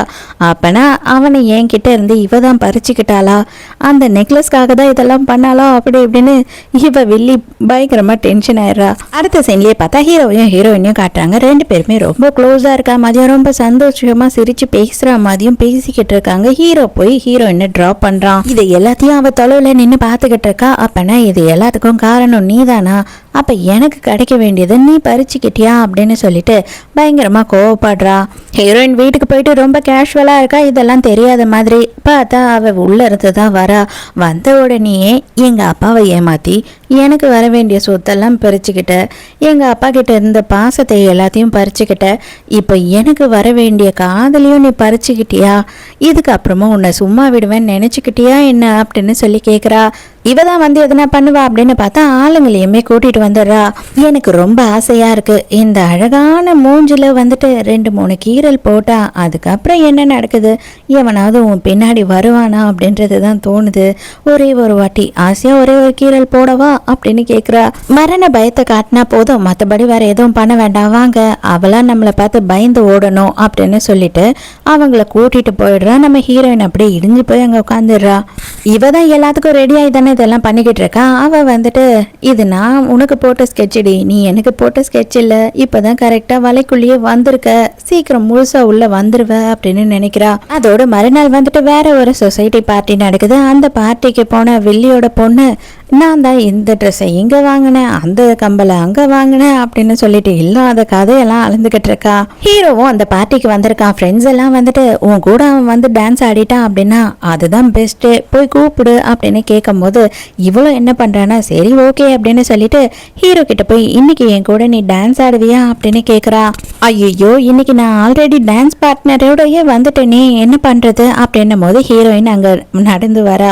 ஹீரோயின் ஒரு ட்ரெஸ் வாங்கணும்னு ஆசைப்பட்ட இல்லையா, அந்த ட்ரெஸ்ஸை போட்டுக்கிட்டு அந்த நெக்லஸையும் போட்டுட்டு நடந்து வரா. இதை பார்த்ததுக்கு அப்புறம் அவளுக்கு வயிற்றுச்சல் கொஞ்சமாவா இருக்கும். அதுக்கப்புறம் ஹீரோயினும் டான்ஸ் ஆடிக்கிட்டு இருக்காங்க. இவன் நின்று முறைச்சிக்கிட்டே இருக்கா. ஹீரோ தெளிவா சொல்றான், இதை பாரு, இனிமே உனக்கு கொஞ்சம் நஞ்சம் வந்துட்டு நடக்காது, பயங்கரமா நடக்கும், அதுல உனக்கு என்ன வேணாலும் ஆகும் அப்படின்னும் போது இது எல்லாத்துக்கும் தயாரா தான் இருக்கேன், இப்போ இல்லை, என்னோட 10 வயசுல இருந்தே இந்த விஷயத்த பண்றதுக்காக தான் நான் வாழ்ந்துகிட்டே இருக்கேன் அப்படின்னு சொல்றா. இதுக்கு மேல சும்மா இருப்பாளா, வெறியானவே ஹீரோயினை வந்துட்டு எப்படியாவது கொன்னே ஆகணும் அப்படின்னு சொல்லிட்டு பார்க்கிங்ல காரை எடுத்துட்டு போயிட்டு ஹீரோயின் மேல மோதத்துக்கு போற. கரெக்ட் டைம்க்கு ஹீரோ வந்து காப்பாத்திடுறான். அப்பவும் ஹீரோயினுக்கு லைட்டா அங்கங்க அடிபட்டுடுது. ஹீரோ வந்து தூக்கிட்டு போறான். இதை எல்லாத்தையும் பாக்குறவளுக்கு பயங்கர வயிற்றுச்சல் ஆயிடுது. கண்டிப்பா உன்னை கொல்லாம மட்டும் விட மாட்டேன்டி அப்படின்னு கோவத்துல இருக்கா. ஹீரோயின் ஹாஸ்பிட்டல்ல சேர்த்திருக்கானா, நீ ரெஸ்ட் எடு நான் போறேன் அப்படின்னும் போது ஹீரோயின் கையை பிடிச்சிக்கிறா. நீ போகாத, நம்மளை வந்துட்டு ஒருத்தவங்க வேவு பார்த்துக்கிட்டே இருக்காங்க, அவள் வந்து நீயும் நானும் லவ் பண்ணுறோம் அப்படின்னு நம்பியே ஆகணும், அதுக்கு நீ எனக்கு ஹெல்ப் பண்ணணும் அப்படின்னு கேட்கும் போது என்ன பண்ணணும் அப்படின்னு கேட்குறான். டக்குன்னு ஹீரோ எதிர்பார்க்காத நேரம் ஹீரோயின் என்ன பண்ணுறா அப்படின்னு பார்த்தா ஹீரோவை கிஸ் பண்ணிடுறா. இதற்கு தானே ஆசைப்பட்ட பாலகுமாரா மாதிரி நம்ம ஹீரோவும் உடனே எமோஷ்னல் ஆயிடுறாரு. இதை எல்லாத்தையும் வந்து யாரோ வந்து கண்காணிச்சுட்டு இருந்தாங்க இல்லையா, அவங்க வீடியோவும் எடுத்துக்கிறாங்க. ஹீரோ கிளம்பி போன உடனே ஹீரோயினுக்கு ஃபோன் கால் வருது. ஆஃபீஸில் வந்துட்டு ஏதோ குடோனில் இருக்கிறது எல்லாமே காணாமல் போயிடுச்சு அப்படின்னு சொல்லிட்டு நான் போய் பார்க்குறேன் அப்படின்னு சொல்லி உடனே ஹீரோயினும் கிளம்புறா. இவ கிளம்பும் போதே இவ கன்ஃபார்ம் பண்ணிடுறா இது வந்து ஒரு ட்ராப் தான் அப்படின்னு சொல்லிட்டு. அதனால ஹீரோக்கும் மெசேஜ் பண்ணிட்டு அவ ஒரு கேமராவையும் எடுத்துட்டு போறா. இது வந்து ஒரு பெரிய ஃப்ரீசர் ரூம் மாதிரி இருக்கு. அவ கொண்டு வந்து கேமராவை தெரியாத மாதிரி ஒரு இடத்துல வச்சிடறா. கரெக்டா அவ வச்சு முடிச்ச உடனேயே வந்துட்டு இவ வில்லியோட பொண்ணு இருக்கா இல்லையா, அவ வந்து இவ மண்டையிலே அடிக்கிறா. இதுக்கு மேலேயும் உன்னை உயிரோட நான் விட்டேன் அப்படின்னா அதுக்கப்புறம் எனக்கு என்ன மதிப்பு இருக்கு அப்படின்னு சொல்லிட்டு கதவையும் போட்டிட்டு அங்கேருந்து போயிடுறா. ஹீரோயின் தான் வந்துட்டு எல்லாத்தையும் பிளான் பண்ணிட்டா இல்லையா, அதனால ஹீரோவுமே கொஞ்ச நேரத்துலேயே அங்கே வரான். ஆனால் ஹீரோயின் மண்டையில் அடிபட்டதுனால ஹீரோயின் எழுந்துக்க மாட்டா. இவனும் ரொம்ப கஷ்டப்பட்டு எழுப்பி பார்க்குறான், அவள் எழுந்துக்கவே இல்லை. ஆனால் அதே நேரத்துக்கு வெளி டோரை யாரும் வெளியிலேருந்து பூட்டிடுறாங்க. வேற வழியே இல்லாமல் ஹீரோவுமே வந்துட்டு ஹீரோயினை கட்டி பிடிச்சி உறைஞ்சி போன நிலைமையில அங்கே 2 பேருமே உட்காந்துட்டு இருக்காங்க. ஹீரோ இங்கே வர்றதுக்கு முன்னாடி என்ன ஆகுது அப்படின்னு பார்த்தா அவன் வந்துட்டு யாரோ ஒருத்தரை ரகசியமாக மீட் பண்ணுவான் இல்லையா, அவருக்கு இன்ஃபார்ம் பண்ணிட்டு வந்திருக்கான். அவர் தான் இவங்களை தேடி வராரு. 2 பேரையும் ஹாஸ்பிட்டலுக்கு கொண்டு போய் விட்டுட்டு அவர் அங்கிருந்து கிளம்பி போயிடுறாரு. மறுபடியும் வில்லியோட பொண்ணையும் ஃப்ரெண்டையும் காட்டுறாங்க. 2 பேர் கதையும் முடிச்சுட்டேன், அவ்வளோதான், இதுக்கப்புறம் எனக்கு எந்த பிரச்சனையும் இல்லை அப்படின்னு சொல்லிக்கிட்டு இருக்கும் போதே ஹீரோ பக்கத்துல வந்து நிற்கிறான். ஹீரோ பார்த்த உடனே பேய் அறிஞ்ச மாதிரி ஆயிடுது. என்னடி செல்லம் இந்த அளவுக்கு டென்ஷன் ஆயிட்ட? நான் மட்டும் இல்லை, அவளும் இன்னும் உயிரோடு தான் இருக்கா. உனக்கு பிரச்சனை இதுக்கப்புறம் தான் ஸ்டார்ட் ஆகுது அப்படின்னு சொல்லிட்டு ஒரு வீடியோவை காட்டுறான். ஹீரோயின் எடுத்த வீடியோ. இதில் ஹீரோயினை மண்டையில் அடித்தது, டைலாக் பேசினது எல்லாமே வந்து ரெக்கார்ட் ஆயிருக்கு. அதனால தெளிவாக இவ தான் வந்து ஹீரோயினை கொலை பண்ண முயற்சி பண்ணா அப்படின்றத நிரூபிச்சிடலாம். இது மட்டும் உங்கள் அம்மாவுக்கு தெரிஞ்சதுன்னு வையேன், உங்கள் அம்மா வந்துட்டு அவங்களோட கம்பெனிக்கு எந்த பிரச்சனையும் வரக்கூடாதுன்றதுக்காக உன்னை ஜெயிலுக்கே அனுப்பிடுவாங்க அப்படின்னு சொல்லி மிரட்டுறான். இவ அவ்வளோதான், உடனே பம்பிடுறா. எங்கள் அம்மாவுக்கு இந்த விஷயம் தெரியவே கூடாது, நான் என்ன செய்யணும்னு சொல்லு அப்படின்னு சொல்லிட்டு அப்படியே காலில் விழுந்துடுறா. உடனே ஹீரோ என்ன சொல்கிறான்னா, உன்னோட ஷேர் இருக்கு இல்லையா, மொத்த ஷேரையும் வந்து ஹீரோயினோட பேரில் எழுதி தரணும் அப்படின்னு சொல்லி கேட்குறான். ஆக மொத்தம் பொண்ணோட ஷேரை இப்போ எழுதி வாங்கியாச்சு. ஹீரோ வந்து ஹீரோயினுக்கு மருந்தெல்லாம் போட்டு விட்டுட்டு இருக்கான். ஹீரோயினுக்கு இப்போ ஹீரோ மேலே கொஞ்சம் கொஞ்சமாக வந்து உண்மையாகவே இன்ட்ரெஸ்ட் வர ஆரம்பிச்சிடுச்சு. அப்போ 2 பேருமே வந்து ஒருத்தர் ஃபீலிங்ஸ் அதிகமாகிடுதா, அதனால கிஸ் பண்ணலாம் அப்படின்னு சொல்லிட்டு போகிறாங்க. ஆனால் ஹீரோயின் கொஞ்ச நேரத்திலேயே வந்துட்டு இல்லை நீங்கள் இங்கேருந்து கிளம்புங்க அப்படின்னு சொல்லிட்டு ஹீரோவை போக சொல்கிறா. இவளை பொறுத்த வரைக்கும் இவளுக்கு இதுக்கப்புறம் என்ன வேணாலும் நடக்கலாம், அதனால ஹீரோவோட ஃபீலிங்ஸில் விளையாட வேண்டாம் அப்படின்றத தான் அவள் யோசிக்கிறா. அதே நேரத்துக்கு அதையே தான் ஹீரோவும் யோசிக்கிறான். இன்னும் பையன் பெண்டிங்கில் இருக்கான் இல்லையா, அவனை தான் இப்போ காட்டுறாங்க. ஜிம்மி என்ன பண்ணுறான் அப்படின்னா, ஏதோ ஒரு பொண்ணு அவனுக்கு பிடிக்காத மாதிரி ஏதோ பண்ணிட்டான்னு சொல்லிட்டு அவளை பிடிச்சி பயங்கரமா டார்ச்சர் பண்ணிக்கிட்டு இருக்கான். அப்பதான் அவனோட மேனேஜர் வந்துட்டு ஒரு பெரிய சிக்கலாயிடுச்சு, சீக்கிரமா அவங்க கிட்ட தனியா பேசணும் வாங்க அப்படின்னு சொல்லி கூப்பிடும் போது எல்லாரையும் வெளியில அனுப்புறான். இவங்க அம்மாக்கு தெரியாம இவன் வந்து எக்கச்சக்கமா வந்து இல்லீகலா பணத்தை எல்லாம் இன்வெஸ்ட் பண்ணுவான் போல, அப்படி எல்லா பணமுமே போயிடுச்சு அப்படின்னு சொல்றாங்க மேனேஜர் வந்து. அதை கேட்ட உடனே ஐயோ அம்மாக்காரிக்கு தெரிஞ்சதுன்னா என் கதையே முடிச்சிருவாளே அப்படின்னு இவன் பதறிட்டு இருக்கான். மறுபடியும் யாரை காட்டுறாங்க அப்படின்னு பார்த்தா நம்ம ஹீரோவையும் அந்த மிஸ்டர் எக்ஸ் இருக்காரு இல்லையா, அவரையும் தான் காட்டுறாங்க. ஏண்டா நீ சரியே கிடையாது கொஞ்ச நாளா, என்னதான் உனக்கு பிரச்சனை அப்படின்னும் போது, எனக்கு அந்த சின்ன பொண்ணோட வாழ்க்கையே அழிக்கணுமான்னு கஷ்டமா இருக்கு. அவள் வந்து மொத்தமாகவும் வந்து டேஞ்சரில் தான் இருக்கா, எப்போனாலும் அவளுக்கு என்ன வேணாலும் ஆகலாம், இது எல்லாத்துக்கும் நம்ம தானே காரணம் அப்படின்னு சொல்லும் போது இவர் என்ன சொல்றாருன்னா, பைத்தியகாரத்தனமா உன்னோட ஐடென்டிட்டியை இப்போ வெளியில சொல்லிடாத, அதுக்கப்புறம் எல்லாமே முடிஞ்சது, உன் கதையும் முடிஞ்சிடும் என் கதையும் முடிஞ்சிடும், கொஞ்சமாச்சும் பொறுப்போடு நடந்துக்கோ, அவசரப்படாது அப்படின்னு சொல்றாரு. ஜிம்மி என்ன பண்றான் அப்படின்னு பார்த்தா ஹீரோயினை பிடிச்சி டார்ச்சர் பண்ணிக்கிட்டு இருக்கான். இதை பாரு, அது எல்லாமே என் அப்பா வீட்டு சொத்து, அப்பா வீட்டு சொத்து இல்லை, மரியாதையா அதை எனக்கு எழுதி கொடு அப்படின்னு சொல்லி ஹீரோயின் கழுத்தை பிடிச்சி நெரிச்சுக்கிட்டு இருக்கான். அவங்க அப்பாவும் அங்கதான் இருக்காரு. தயவு செஞ்சு அவளை விட்டுடுறான்னு அழுதுகிட்டு இருக்காரு. அவரால் பேசவே முடியல. சரியா, என்ன பிச்சைக்கார மாதிரி ஆக்கிட்டடா கேழ்வா, இது எல்லாத்துக்கும் நீ தான் காரணம், உன்னை கொண்டுட்டேன்னா போதும், எனக்கு இப்ப பணம் வேணும் அப்படின்னு சொல்லிட்டு அவங்க அப்பாவை பிடிச்சி டார்ச்சர் பண்ணுறான். ஹீரோயின் அப்போ தான் கத்துறா, உனக்கு எவ்வளோ பணம் வேணாலும் நான் தரேன், தயவு செஞ்சு அவரை எதுவும் பண்ணாத அப்படின்னும் போது, உன்கிட்ட பணம் இருக்கா, உன்னால எனக்கு பணம் கொடுக்க முடியுமா அப்படின்னு சொல்லி கேட்குறான். அவங்க அப்பா ஐயோ நீ எதுவும் கொடுக்காதம்மா வேணாமா அப்படின்னு சொல்கிறாரு. ஆனால் அவரால் சரியாக பேச முடியல. அப்போ தான் அவள் என்ன பண்ணுறா அப்படின்னு பார்த்தா, இதை லூ கிட்ட எடுத்துகிட்டு போய் கொடு அப்படின்னு சொல்லிட்டு அந்த நெக்லஸை கொடுக்குறா. இது 20 மில்லியன், அவன்கிட்ட கொடுத்துட்டு எனக்கு காசு வேணும்னு சொல்லி வாங்கிட்டு வா, கண்டிப்பாக இதை நீ கொடுத்தீங்கன்னா அவன் காசு கொடுப்பான் அப்படின்னும் போது இவனுக்கு பயங்கர சந்தோஷமாயிடுது. 20 மில்லியன் ஆச்சுன்னு நேராக அந்த நெக்லஸை எடுத்துகிட்டு போய் ஹீரோ கிட்ட கொடுத்துட்டு, என்னோட தங்கச்சிக்கு வந்துட்டு நகை வேண்டாமா, அதுக்கு பதில் காசாவே கேட்டா, கொஞ்சம் காசு கொடுக்குறீங்களா அப்படின்னு கேட்குறான். ஹீரோவுமே 20 மில்லியன் காசை கொடுத்துட்றான். இவனுக்கு என்ன அப்படின்னா, எப்படியாவது நம்ம ஹீரோ கிட்ட இருந்து எவ்வளோ காசு கறக்க முடியுமோ கறக்கணும் அப்படின்னு நினைக்கிறான். அதனால என்ன சொல்றான்னா, என் தங்கச்சி எப்போ மீட் பண்ணணும் எங்க மீட் பண்ணணும்னாலும் சொல்லு, நானே கூட்டின்னு வந்து விடுறேன் அப்படின்னு வெக்கமே இல்லாம பேசிக்கிட்டு இருக்கான். நேரா போய் ஆக்கப்பூர்வமா எதுவும் பண்ணல, எடுத்துட்டு போயிட்டு நம்ம ஹீரோவோட கேசினோலியே கேம்பிளிங் விளையாடுறதுக்கு தான் மொத்த பணத்தையும் கொண்டு போறான். இன்னைக்கு தலைவருக்கு ராஜ யோகம் தான், இன்னைக்கு மொத்தத்தையும் வின் பண்ணிடுறாரு. அதாவது இது எல்லாமே இவங்க செட்டிங்காக தான் பண்ணிக்கிட்டு இருக்காங்க. இவனுக்கு ஒரு நம்பிக்கை கொடுக்குறாங்க திரும்பவும் இங்கே வர்றதுக்காக. நம்ம ஹீரோயினோட ஃப்ரெண்ட் இருக்கா இல்லையா, அவ தான் வந்து கூடயே இருந்து இவனுக்கு ஹெல்ப் பண்ணுற மாதிரி வேணும்னே தூண்டி விட்டுட்டு இருக்கா. இவனும் 20 மில்லியனை மொத்தத்தையும் வச்சு விளையாடி மொத்தத்தையும் வின் பண்ணிடுறான். இதை எல்லாத்தையுமே ஹீரோ வந்துட்டு சிசிடிவி கேமராவில் வாட்ச் பண்ணிட்டு தான் இருக்கிறான். நம்பிட்டான், தூண்டிலையும் பிடிச்சிட்டான். அடுத்த வாட்டி திரும்பவும் மொத்த பணத்தையும் எடுத்துட்டு வருவான் அப்படின்னு வெயிட் பண்ணிட்டு இருக்கான். மறுநாள் ஜிம்மி என்ன பண்ணுறான் அப்படின்னு பார்த்தா, ஹீரோயினை பார்க்கறதுக்காக கிளம்பி போகிறான். அப்போவும் வந்து அவங்க அப்பா கூட தான் இருக்கா ஹீரோயின். அவன் என்ன சொல்கிறான்னா, இப்போவே சூப்பராக ரெடி ஆகிட்டு என் கூட வா, இன்னைக்கு நைட்டு நீ லூ கூட தான் தங்கணும் அப்படின்னு சொல்கிறான். பாவம் அப்பா கதறி கதறி அழறாரு. இன்னும் எவ்வளோ பாவத்தடா நீயும் உங்கள் அம்மாவும் சேர்த்து வைக்க போகிறீங்க, அவளை விட்டுடா தயவு செஞ்சு அப்படின்னு அழறாரு அவர். கொஞ்சம் பணத்தை தூக்கி அவள் மூஞ்சிலேயே கடாசிட்டு, இதெல்லாம் வச்சு நீ அழகான ட்ரெஸ்ஸை வாங்கிட்டு போட்டுட்டு ரெடியாக இரு, நான் வெளியில் போயிட்டு வரேன் அப்படின்னு சொல்லிட்டு அங்கேருந்து கிளம்புறான். எங்கே போயிருக்கான் அப்படின்னு பார்த்தா சூதாடுறதுக்கு தான் போயிருக்கான். ஆனால் இன்னைக்கு தலைவருக்கு வந்து ஆப்படிச்சிட்டாங்க. இன்னைக்கு மொத்த பணத்தையும் எடுத்துகிட்டு போனது எல்லாத்தையும் விட்டுட்டான். இவன் ஆர்வ கோளாறில் என்ன பண்ணுறான் அப்படின்னு பார்த்தா நீட்ன இடத்துலலாம் சைன் போட்டு காசை வாங்கிடுறான், எல்லாத்தையும் தோத்துடுறான். இப்போ வெளியில் போகணும் என்னை விடுங்க அப்படின்னு சொல்லும் போது காசு எல்லாத்தையும் கொடுத்துட்டு நீ வெளியில் போ அப்படின்னு அவங்க சொல்கிறாங்க. ஸோ இவன் என்ன பண்ணுறான்னா வேலைக்காரங்க கிட்ட பிரச்சனை பண்ணுறான், என்னை வெளியில் விட்டு தான் நீங்கள் ஆகணும் அப்படின்னு. இப்போ நம்ம ஹீரோ அந்த இடத்துக்கு வரான். உங்களுக்காக மட்டும் ரூல்ஸ் எல்லாம் மாற்ற முடியாது, காசை எண்ணி வச்சுட்டு வெளியில் போங்க அப்படின்னு சொல்கிறான்.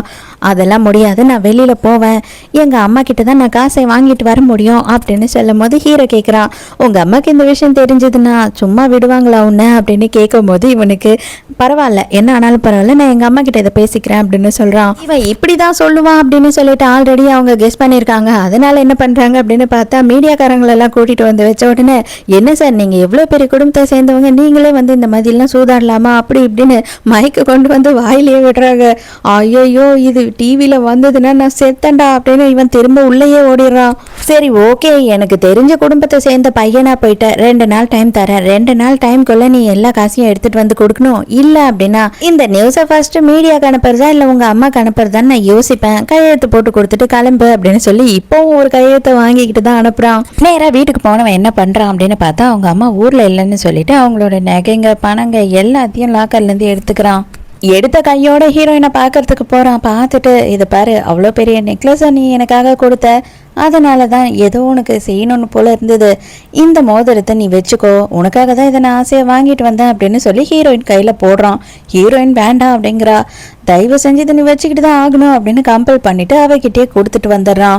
வந்த உடனே அவங்க அம்மா நேராக அவங்க ரூமுக்கு வராங்க. பார்த்தா லாக்கர் எல்லாம் ஓப்பன் ஆயிருக்கு. அதை பார்த்த உடனே அவங்களுக்கு பகீர்னு ஆயிடுது.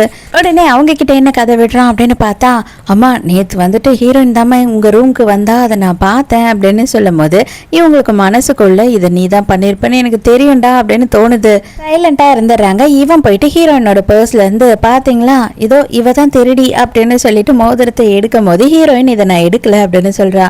அப்ப எப்படி உன் கைக்கு வந்திருக்கும் இந்த மோதிரம் அப்படின்னு சொல்லி இவன் அப்படியே பிளேட்டையே மாத்துறான். அந்த வெள்ளியோட லாயர் அந்த இடத்துல இருக்காரு. அவர் என்ன சொல்றாருன்னா, இப்ப என்ன அவ எடுத்தான்னு நீ சொல்ற, நீ எடுக்கலன்னு நீ சொல்ற, சரி ஓகே ஒன்னும் பிரச்சனை இல்லை, எனக்கு தெரிஞ்ச போலீஸ் ஆஃபீஸர்ஸ் எல்லாம் இருக்காங்க, வெளியிலேயே விஷயம் தெரியாமல் பஞ்சாயத்து பண்ணி விட்டுருவாங்க, 2 பேருமே வாங்க என் கூட, அவங்க விசாரிச்சா தானே உண்மை எதுன்னு தெரிஞ்சிடும் அப்படின்னு சொல்லும் போது இவனும் சரி ஓகே ஓகே நான் வரேன் அப்படின்னு சொல்கிறான்.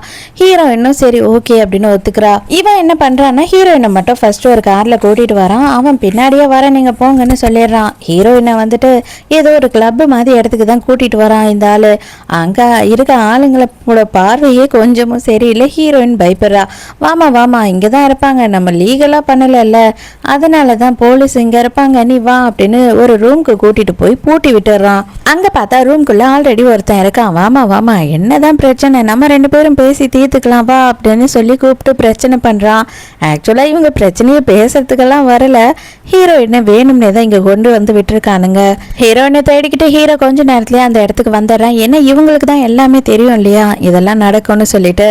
வந்த உடனே வந்துட்டு அந்த இடத்துல இருக்கவன் என்ன சொல்றான் அப்படின்னு பார்த்தா, அப்படிலாம் எந்த பொண்ணு இங்க வரல அப்படின்னு சொல்றான். அப்ப ஹீரோ என்ன பண்றான் அப்படின்னு பார்த்தா ஒரு பிரேஸ்லெட்டை கையில கொடுத்துட்டு, இது உன்னோட அம்மா, அதை உன் பொண்டாட்டி போட்டுட்டு இருந்தா கரெக்டா, இப்பதான் அதை கழட்டி தான் என் ஆளுங்க வாங்கிட்டு வந்தாங்க, மற்றபடி உன் பொண்டாட்டிக்கு எதுவும் நடக்கல, ஆனா இன்னும் அவங்க அங்கிருந்து கிளம்பவே இல்லை முழுசா, இதுக்கு அப்புறம் என்ன நடக்கணும் நடக்கக்கூடாதுன்றதை நீ தான் டிசைட் பண்ணணும் அப்படின்னு மிரட்டுறான்.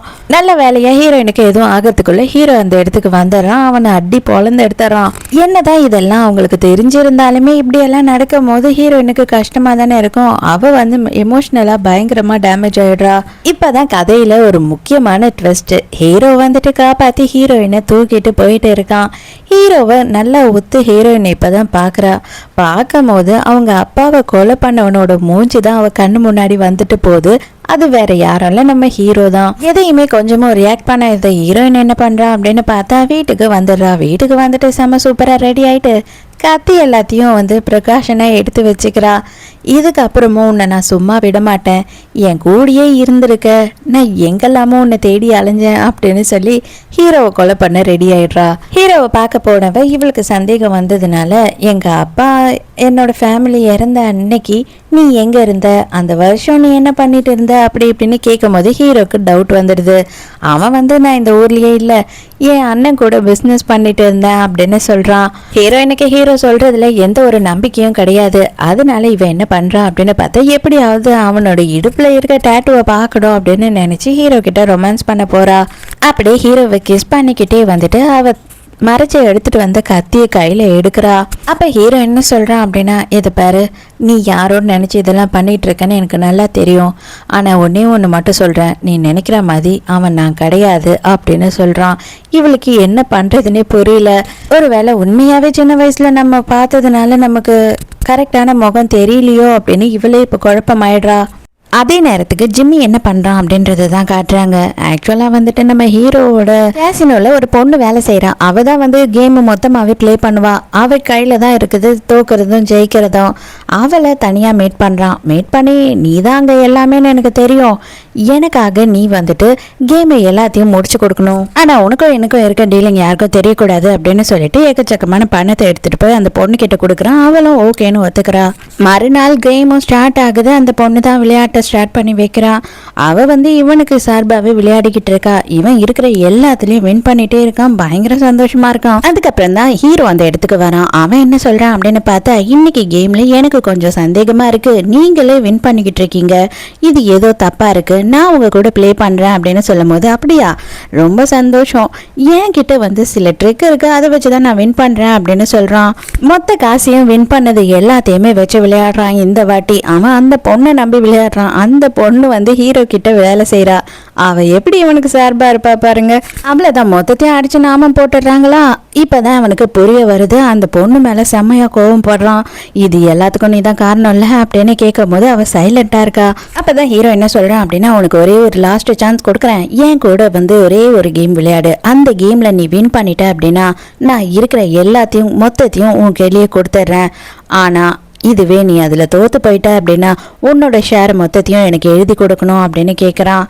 இவனும் சரி ஓகே அப்படின்னு ஒத்துக்கிறான். பார்த்தா அவன் அதுலேயும் தோற்று போயிடுறானா, வேற வழியே இல்லை, எல்லாத்தையும் சைன் பண்ணி கொடுத்து தான் ஆகணும், இல்லைன்னா இவனை வந்துட்டு இவங்க கொன்னுடுவாங்க அப்படின்னு சொல்லி பயந்துக்கிட்டு அவன் கையெழுத்தும் போடுறதுக்கு போறான். ஹீரோயினும் அங்கேயே தான் இருக்கா. யாரும் எதிர்பார்க்காத விதமா வில்லி அந்த இடத்துக்கு வரா. வந்த உடனே எப்படியாவது கஷ்டப்பட்டு பொள்ளைய காப்பாத்திடுவா அப்படின்னு தான் நம்ம நினைப்போம். என்ன மன்னிச்சிடுமா அப்படின்னு காலில் ஊந்து கெஞ்சுறான், கதறான். ஆனா கொஞ்சமா அவங்க அசரவே இல்லையே. அவங்க என்ன சொல்றாங்க அப்படின்னா, உனக்கு திறமை இருந்தது அப்படின்னா நீ தோத்த எல்லாத்தையும் வாங்கிக்கிட்டு வீட்டுக்கு வா, உன்னை என் பையனா ஏத்துக்கிறேன், இல்ல அதனால முடியல அப்படின்னா இவங்க கையால இங்கேயே செத்துடு, அதையாவது நினைச்சு நான் பெருமைப்பட்டுக்கிறேன் அப்படின்னு சொல்லிட்டு ஒரு கன்னை எடுத்துட்டு வந்து அங்க வச்சுட்டு போயிடுறாங்க. சரி ஓகே, இன்னும் ஒரு சான்ஸ் கொடுக்குறேன், இதுல வந்துட்டு ஒரே ஒரு புல்லட் போட்டிருக்கேன், இந்த புல்லட் உனக்கா எனக்கான்னு பார்ப்போம், நீ ஜெயிச்சிட்ட அப்படின்னா நீ இழந்த எல்லாத்தையுமே உனக்கே கொடுத்துட்றேன் அப்படின்னு சொல்லிட்டு ஹீரோ என்ன பண்றான்னா ஒரு கன்னை எடுத்து அவன் கிட்ட நீட்டுறான். அதாவது அவங்க அம்மா கொடுத்துட்டு போன அதே கன்னு தான். இவனுக்கு கொஞ்சம் பயமா இருக்கு. அது 2-3 வாட்டி வந்துட்டு முடிஞ்சு போச்சு. 4வது வாட்டி ஒரு வேளை புல்லட் வந்துட்டா என்ன பண்றது அப்படின்ற பயத்துல இவன் என்ன பண்றான்னு ஹீரோவை நோக்கி சொல்றான். ஆனா ஹீரோயின் குறுக்குல வந்துடுறா. ஹீரோ எதுக்காக இப்படி நடந்துகிட்ட அப்படின்னு கேட்கும் போது, நீ எனக்காக ஹெல்ப் பண்றதுக்கு மட்டும்தான் இருக்க, எனக்காக உயிரை கொடுக்கறதுக்கு இல்ல, நான் வந்துட்டு உனக்கு கொடுத்த வாக்க காப்பாற்ற முடியாம போயிடுமோன்ற ஒரு பயத்துலதான் நடுவுல வந்துட்டேன் அப்படின்னு சொல்றா. இப்பதான் என்ன நடக்குது அப்படின்னு காட்டுறாங்க. வில்லி இருக்கா இல்லையா, அவ போயிட்டு புருஷங்காரன் கிட்ட நீ சாவறதுக்குள்ள ஒழுங்கா அவளுக்கு எழுதி கொடுத்த ஷேர் எல்லாத்தையும் என் பேர்ல எழுதி கொடு அப்படின்னு மிரட்டுறாங்க. ஆனா அவர் முடியாதுன்றாரு. அப்படியா, ஓகே முடியாதுன்னா நான் உன்னை கொன்னுடுவேன் அப்படி இப்படின்னு நான் மிரட்ட போறது இல்ல, ரொம்ப சிம்பிள், அவளை கொன்னுடுவேன், அதுக்கப்புறம் அந்த ஷேர் எல்லாம் ஆட்டோமேட்டிக்கா எனக்கு வந்துடும் அப்படின்னு மிரட்டுறாங்க. அவன் அவர் அழுதுகிட்டே அரகுற வாய்ஸ்ல, நீ எல்லாம் நல்லாவே இருக்க மாட்டேடி, நீ நாசமா போயிடுவேன்னு சொல்லி திட்டிக்கிட்டே வந்து சைன் போட்டு கொடுத்துட்றாரு. இப்பதான் எனக்கு உங்களை ரொம்ப பிடிச்சிருக்கு, இப்பதான் நீங்க ரொம்ப நல்ல காரியம் பண்ணிருக்கீங்க, அதனால நல்லா தூங்கி ரெஸ்ட் எடுங்க அப்படின்னு சொல்லிட்டு தலைக்காணியை எடுத்து மூஞ்சில வச்சு அமுக்கி புருஷங்காரனை வெற்றி வெற்றிகரமா கொன்னுட்டா. அந்த பெரியவர் இறந்த 2 நாள்ல வந்துட்டு ஷேர் ஹோல்டர்ஸ் எல்லாருமே வந்து மீட்டிங் அரேஞ்ச் பண்றாங்க. நேரா இந்த வில்லி வந்துட்டு பயங்கரமா கத்துறா, என் புருஷன் சேர்த்து 2 நாள் ஆகுது, அதுக்குள்ளேயே நீங்க என்னன்னா மீட்டிங் எல்லாம் அரேஞ்ச் பண்ணிருக்கீங்க, எதுக்கு இப்படி பண்றீங்க அப்படின்னு கேட்கும் போது அப்பதான் வந்துட்டு என்ன நடந்திருக்கு அப்படின்னு பார்த்தா நம்ம ஹீரோயின் அந்த இடத்துக்கு வரா. நான் தான் அரேஞ்ச் பண்ணேன் அப்படின்னு சொல்றா. எப்படி நீ அரேஞ்ச் பண்ணுவ, உன்கிட்ட உன்னோட ஷேரே கிடையாது, நீ எப்படி அரேஞ்ச் பண்ணுவ அப்படின்னு கேக்குறாங்க. அப்ப ஹீரோயின் என்ன சொல்றா அப்படின்னா, என் ஷேரை நீங்க எழுதி வாங்கிட்டீங்க உங்க புருஷனை கொன்னுட்டு, ஆனா உங்க பொண்ணோட ஷேரும் பையனோட ஷேரும் என்கிட்ட தான் இருக்கு. அது மட்டும் இல்ல, இங்க இருக்க 3 பேரோட ஷேரை வாங்கிட்டேன், மொத்தமும் கூட்டுனா உங்களை விட எனக்கு ஷேர் அதிகமா இருக்கு இப்போ அப்படின்னு சொல்றா. நீ யாரு தாண்டி, எதுக்காக இப்படி என்ன டார்ச்சர் பண்ணிட்டு இருக்க, மரியாதையா உண்மையை சொல்லு அப்படின்னு சொல்லிட்டு இப்பதான் வெள்ளி கோவப்படுறா. ஆனா ஹீரோயின் இப்பவும் அவ யாருன்றத சொல்லல.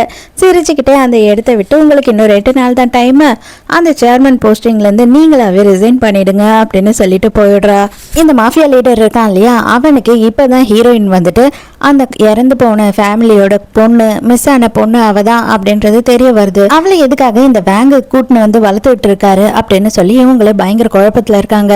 சரி ஓகே, அவளை கண்காணிச்சுக்கிட்டே இரு, அவ என்னெல்லாம் பண்றா அப்படின்றத என்கிட்ட சொல்லு, இப்போதைக்கு எந்த அட்டாக்கும் பண்ண வேணாம் அப்படின்னு சொல்றான். ஹீரோ மிஸ்டர் எக்ஸை பாக்கிறதுக்காக வந்திருக்கான். தயவு செஞ்சு வந்துட்டு எனக்கு என்னோட ஐடென்டிட்டியை கொடுங்கன்னா அவளை காப்பாத்தியே ஆகணும், அவ சாகிறத என்னால பார்க்கவே முடியாது அப்படின்னு சொல்லி கேட்கும் போது, நீ எதுக்காக இப்படியெல்லாம் பண்ணிட்டு இருக்க, இன்னும் கொஞ்ச நாள் மட்டும் பொறுமையா இரு, நீ உனக்கு இல்லை எனக்கும் கூட மரணம் வரும், அதுவும் உன் கையால கூட எனக்கு மரணம் வரும், அந்த நேரம் கூட நீ யோசிக்காம என்னை கொல்லணும், அதுதான் உன்னோட கடமை, உனக்கு ஞாபகம் இருக்கா இல்லையா, எதுக்காக உன் லைஃபையே விட்டுட்டு நீ இங்க இருக்கன்னு உனக்கு ஞாபகமே இல்லையா அப்படின்னு சொல்றாரு. அப்பதான் இப்ப கோவத்துல அவர் ஒரு வார்த்தையை சொல்றாரு, நீ போலீஸா இருந்துகிட்டு இதெல்லாம் பண்ணக்கூடாது, உனக்காக ஒரு மிஷன் இருக்கு, அது எல்லாத்தையும் நீ முழுசா முடிச்சுதான் ஆகணும், எந்த நேரம் வேணாலும் நமக்கு மரணம் வரலாம், நம்ம கூட இருக்கவங்களுக்கும் வரலாம், நீ பொறுமையா இருந்துதான் ஆகணும் அப்படின்னு சொல்றாரு. இப்பதான் நமக்கு தெரிய வருது நம்ம ஹீரோ ஒரு காப்பு. இப்பதான் பிளாஷ்பேக்ல என்ன நடந்தது அப்படின்ற விஷயத்தையே காட்டுறாங்க. நம்ம ஹீரோ வந்து இவர் தான், நம்ம ஹீரோவோட ரியல் ஃபேஸ் இதுதான், இவர் ஒரு காப்பு. இவருக்கு என்ன மிஷன் அப்படின்னு பார்த்தா, ஒரு கேங் இருக்கு, அந்த கேங் வேற யாரும் இல்லை, நம்ம ஹீரோவோட மாஃபியா கேங் இருக்கு இல்லையா, அந்த கேங் தான். கள்ள கடத்தல் பண்றது, குழந்தைங்களை விற்கிறது, பொண்ணுங்களை விற்கிறது அப்படின்னு எக்கச்சக்கமான மாஃபியா வேலையெல்லாம் இவனுங்க பண்ணிக்கிட்டு இருக்காங்க. அதுல ஒரு முக்கியமான ஆள் தான் லூ. அவனை தான் நம்ம ஹீரோ ஃபாலோ பண்ணி போயிட்டு இருக்காரு. அவனை துரத்திக்கிட்டே போயிட்டு பிடிக்க ட்ரை பண்ணும் போது அவன் என்ன பண்றான்னா ஹீரோவை போட்டு தாக்கிடுறான். அதுவும் மூஞ்ச வந்து ஃபுல்லுமே செதிச்சிடுறான். அந்த இடத்துல 2 பேருமே வந்து மலை மேலேருந்து விருண்டு விழுந்துடுறாங்க. லூவோட தலை வந்து பாறையில மோதி ஸ்பாட்லயே அந்த இடத்துலயே இறந்து போயிடுறான். மறுநாள் வந்துட்டு ஹீரோ கண்ணு முழிச்சு பாக்குறான், அப்போ ஹாஸ்பிட்டல்ல இருக்கான்.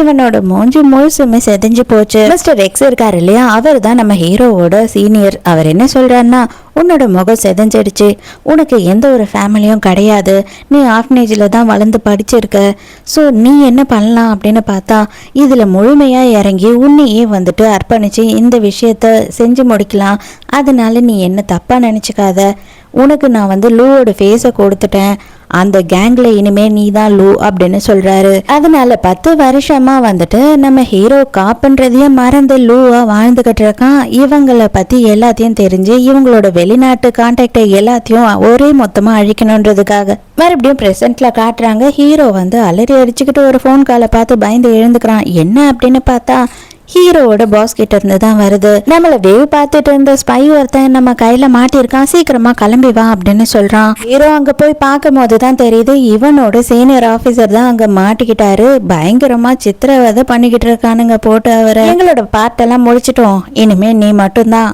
கடைசியா இவனை முடிச்சு விட்டுடு அப்படின்னு சொல்லி கன்னை எடுத்து ஹீரோ கிட்ட நீட்டுறாங்க. ஹீரோக்கு என்ன பண்றதுன்னே தெரியல. இவ்வளவு நாள் அவர் சொல்லுவாரு, அவனுங்க கையால என்ன சாக விட்டுறாத, உன் கையால தான் நான் சாகணும் அப்படின்னு சொல்லுவாரு. அதே மாதிரி தான் இப்ப அவன் அதை எல்லாத்தையும் யோசித்து பார்த்துக்கிட்டு இருக்கான். கன்னை எடுத்துட்டு போயிட்டு நெத்தி போட்டுல வச்சுட்டு அவன் என்ன சொல்றான் அப்படின்னு பார்த்தா, தயவு செஞ்சு சொல்லிடுங்க, அது நான் தானே சொல்லிடுங்க அப்படின்னு சொல்லிட்டு கெஞ்சி கேட்கறான். அவரு அதெல்லாம் முடியவே முடியாது, சுடுறா என்ன அப்படின்னு பயப்படாம பேசுறாரு. இவன் சுடலன்னா ஏன்னா டவுட் வந்துடும் இல்லையா, அதனால இவர் என்ன பண்றாரு அப்படின்னு பார்த்தா, சுடுடா என்ன சுடுடா, தைரியம் இருந்தா சுடுடா அப்படின்னு சொல்லிட்டு அந்த கன்னை பிடிச்சி இவரே தான் வந்துட்டு ப்ரெஸ் பண்றாரு. அப்படியே அவன் கண்ணெதிர்க்கே அங்க சாகுறாரு. பரவாயில்ல பக்காவா முடிச்சுட்ட, ரொம்ப நாளா நீ வந்துட்டு கொலையே பண்றதில்ல, அதனால நானே என்னடா இவன் இப்படி இருக்கானேன்னு யோசிச்சுட்டு இருந்தேன், பரவாயில்ல நீ இன்னும் மாறல அப்படின்னு சொல்லி பாஸ் சொல்லிக்கிட்டு இருக்கான். ஹீரோ அங்க கதி கலங்கி போய் நின்றுட்டு இருக்கான். அடுத்த சீன்ல என்ன நடக்குது அப்படின்னு பார்த்தா, அந்த வெள்ளி இருக்கா இல்லையா, அவ வந்து இந்த மாஃபியா லீடரை பாக்குறதுக்கு வரா. இப்பதான் வந்துட்டு ஹீரோயினோட ஃபேமிலிக்கு என்ன நடந்ததுன்ற விஷயமே நமக்கு தெரிய வருது. நம்ம ஹீரோயினோட அப்பாது தான் இவங்களோட மொத்த பிசினஸுமே. ஆனா இவங்க என்ன பண்ணியிருக்காங்கன்னா பார்ட்னரா ஜாயின் பண்ணியிருக்காங்க. இவங்களால எதுவுமே சாதிக்க முடியலன்றதுக்காக அவங்க குடும்பத்தையே கொண்டு மொத்த பிஸ்னஸையும் வளைச்சு போட்டுட்டாங்க. அது எல்லாத்துக்குமே காரணம் இந்த பொம்பளை தான்.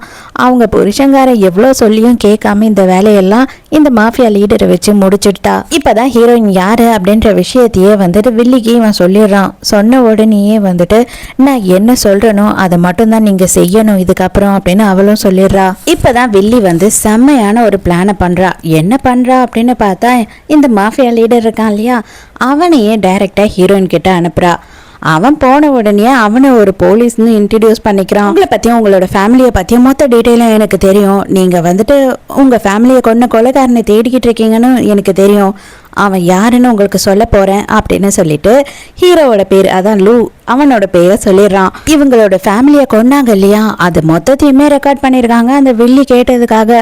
அந்த வீடியோவையும் எடுத்துட்டு வந்து காட்டும் போது ஹீரோவோட ஃபேஸ் கிளியராகவே அதில் தெரிஞ்சிடுது ஹீரோயினுக்கு. இவங்க எல்லாருமே வந்து மாஃபியாவை சேர்ந்தவங்க, இவங்களை பிடிக்கிறதுக்கு நீங்க தான் வந்து ஹெல்ப் பண்ணணும் அப்படின்னு சொல்லி இவன் வந்து ஹீரோயின் கிட்ட கேட்குறான். ஹீரோயினுக்கு அந்த அதிர்ச்சியை தாங்க முடியல. அதோட இந்த சீனை கட் பண்றாங்க. அடுப்பான ஹீரோயின் நேராக கிளம்பி ஹீரோவை போய் பார்க்கறதுக்காக போயிடுறா. கண்ணோட போறாதும், தயவு செஞ்சு உன்னோட மூஞ்ச மட்டும் எனக்கு காட்டாது, உன் மூஞ்ச பார்க்க கூட எனக்கு பிடிக்கல. நான் எதனால இவ்வளோ நாள் இல்லாம ஒருத்தங்கிட்ட இந்த அளவு க்ளோஸா பழகுனேன்னு எனக்கு தெரியல அப்படின்னு சொல்லி ஃபீல் பண்றா. இவன் என்ன ஆச்சு, எதுக்காக இப்படி எல்லாம் பண்ற அப்படின்னு கேட்கும் போது, எனக்கு எல்லா உண்மையும் தெரிஞ்சிடுச்சு, நீ தான் என் மொத்த குடும்பத்தையும் கொன்னன்றதும் எனக்கு தெரிஞ்சிடுச்சு அப்படின்னும் போது நீ புரிஞ்சுக்காம நடந்துக்கிற, அதை நான் பண்ணல அப்படின்னு சொல்லி ஹீரோ சொல்றான்.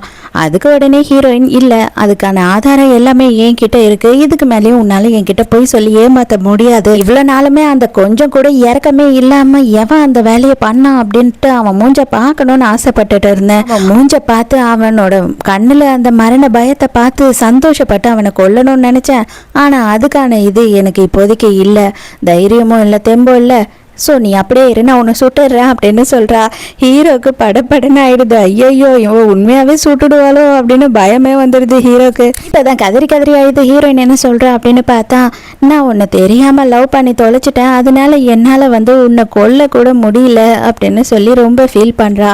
இருந்தாலும் நான் வந்து இத்தனை நாள் வச்சுட்டு இந்த லட்சியத்தை அப்படியே என்னால் விட முடியாது இல்லையா அப்படின்னு சொல்லிட்டு இருக்கிற எல்லா புல்லட்டையும் எடுத்து அந்த ஒரே ஒரு புல்லட் வந்துட்டு கொல்லணும்னு நினச்சா நம்ம ரெண்டு பேரையும் சேர்த்து கொல்லட்டும் அப்படின்னு சொல்லி ஹீரோயின் வந்துட்டு சொல்கிறா. ஆனால் அந்த புல்லட் வரல, எம்டி தான். இனியும் என் கையால் உன்னை கொல்ல முடியாது, இதுக்கு மேலே எல்லாத்தையும் விதியே பார்த்துக்கிட்டோம் அப்படின்னு சொல்லிட்டு அங்கேருந்து போயிடுறா.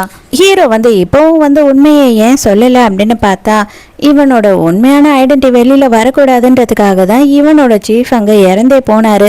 ஆனால் நம்ம உயிரை காப்பாற்றிக்கிறதுக்காக நம்ம எப்படி உண்மையை சொல்ல முடியும் அப்படின்ற மனசாட்சி உறுத்தலில் தான் ஹீரோ வந்து எதுவுமே ஹீரோயின் கிட்ட சொல்லாமல் விட்டுட்டான். வில்லியை பார்க்கறதுக்காக ஹீரோயின் வந்து நேர்லேயே போயிடுறா. அங்கேயே வில்லியோட பையனும் பொண்ணும் ரெண்டு பேருமே இருக்காங்க. இப்போதான் நடந்த எல்லாத்தையும் சொல்கிறா.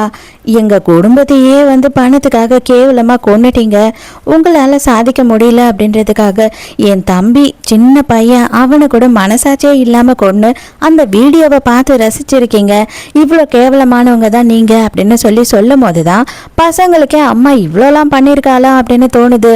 ஆமாம் நான் தான் பண்ணேன், இப்போ என்னங்கிற, நான் வந்து ஜெயிக்கணும் அப்படின்னா நான் என் பிள்ளைங்களை கூட இழக்க தயாராக இருக்கேன். நீ இப்போ எல்லாத்துக்கும் ஆதாரம் எடுத்து வச்சிருக்க இல்லையா, அதில் கூட வந்துட்டு நான் என் பிள்ளைங்களை தான் மாட்டி விடுவேன், நான் வந்து தப்பிச்சிடுவேன் அப்படின்னு சொல்கிறா.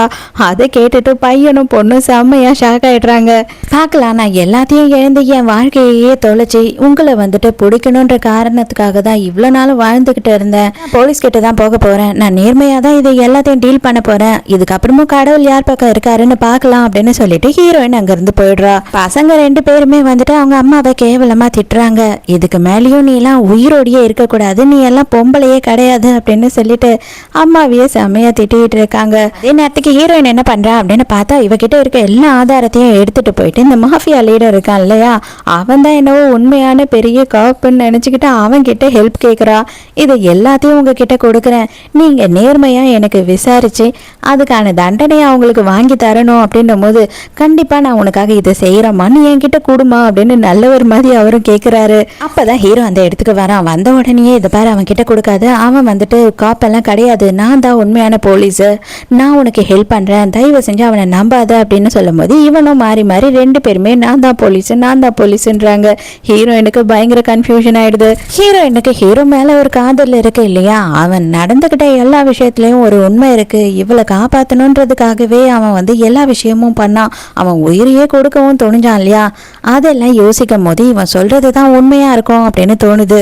ஹீரோயின் நான் உன்னையே நம்புறேன் அப்படின்னு சொல்லிட்டு ஹீரோ கிட்ட எடுத்து எல்லாத்தையும் நீட்டுறா. மாஃபியா லீடர் சுடலாம் அப்படின்னு ட்ரை பண்றதுக்குள்ளேயே ஹீரோ வந்து கன்னை எடுத்து அவனை சுட்டுறான். ஹீரோவுக்கு அவனோட சீஃபோட ஞாபகம் வந்துடுது. அதனால இவனை வந்துட்டு அடி புரட்டி எடுத்துக்கிட்டு இருக்கான். ஆனா அதுக்குள்ளேயே வந்துட்டு இந்த வில்லி இருக்கா இல்லையா, கன்னை எடுத்துக்கிட்டு அவ வந்துடுறா.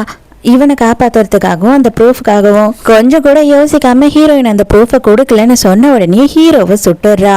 இவன் நம்மளை காப்பாத்துவா அப்படின்னு சொல்லிட்டு மாஃபியா லீடர் வெயிட் பண்ணிக்கிட்டு இருந்தா அவன் ஹீரோ சுட்ட புல்லட் சரியால அப்படின்னு சொல்லிட்டு இவ கரெக்டா நெஞ்சிலேயே புல்லட்டை இறக்கிடுறா. உன்னால தாண்டா எனக்கு இவ்வளவு பிரச்சனை, இந்த பொண்ணை அப்பயே கொண்டிருந்தீங்கன்னா எனக்கு பிரச்சனையே இல்லை அப்படின்னு சொல்றா.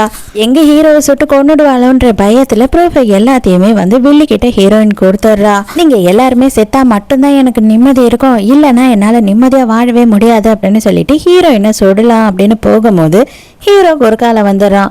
அவ சுடுற அத்தனை புல்லட்டுமே வந்து ஹீரோவோட உடம்புல இறங்குது.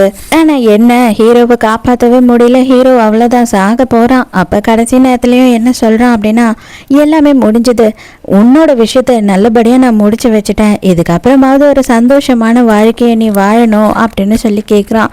ஹீரோயின் கதறி அழறா, ஐயோ செத்து போக போறியாடான்னு. இப்ப வந்த போலீஸ் ஒரு 10 நிமிஷம் முன்னாடி வந்திருக்க கூடாதா, ஹீரோவாவது செத்துருக்க மாட்டான். ஹீரோ செத்ததே எனக்கு ரொம்ப கஷ்டமா போயிடுச்சு. எங்க முறையா ஹீரோவை வந்து ஹீரோயின் பார்த்தாலும் அதே இடத்துல போய் நின்றுட்டு ஹீரோ மறுபடியும் வரமாட்டானா அப்படின்னு சொல்லி ஒரு நாளும் ஹீரோயின் காத்துட்டு இருக்கா. இதுக்கப்புறமும் ஹீரோ வரவே போறதில்ல. ஸோ ஒரு நாள் ஹீரோ கூட இருந்த ஹாப்பி மொமெண்ட்ஸ் எல்லாம் நினைச்சபடியே ஹீரோயின் வாழ்ந்துட்டு இருக்கா. இதோடைய இந்த ட்ராமா முடியுது. எனக்கு இந்த ட்ராமாவோட முடிவு தாங்க கொஞ்சம் பிடிக்கல. 2 பேருமே லைஃப்ல ரொம்ப கஷ்டப்பட்டிருக்காங்க. அவங்களுக்கு ஒரு ஹாப்பி எண்டிங் எந்தெந்தா தானே நல்லா இருந்திருக்கும். சரி ஓகே, ஆனால் ட்ராமா நல்லா தான் இருந்தது. நிறைய பேர் பார்க்குறீங்க, சப்ஸ்கிரைப் பண்ண மாட்டீங்க, அதுக்கப்புறம் லைக் பண்ண மாட்டீங்க, ஹைப்பும் பண்ண மாட்டீங்க. இது எல்லாமே பண்ணீங்க அப்படின்னா என்னோட வீடியோ வந்து இன்னும் கொஞ்சம் பேருக்கு வந்து ரெக்கமெண்ட் ஆகும் யூடியூபால். ப்ளீஸ் முடிஞ்சால் அதை பண்ணுங்க எனக்காக.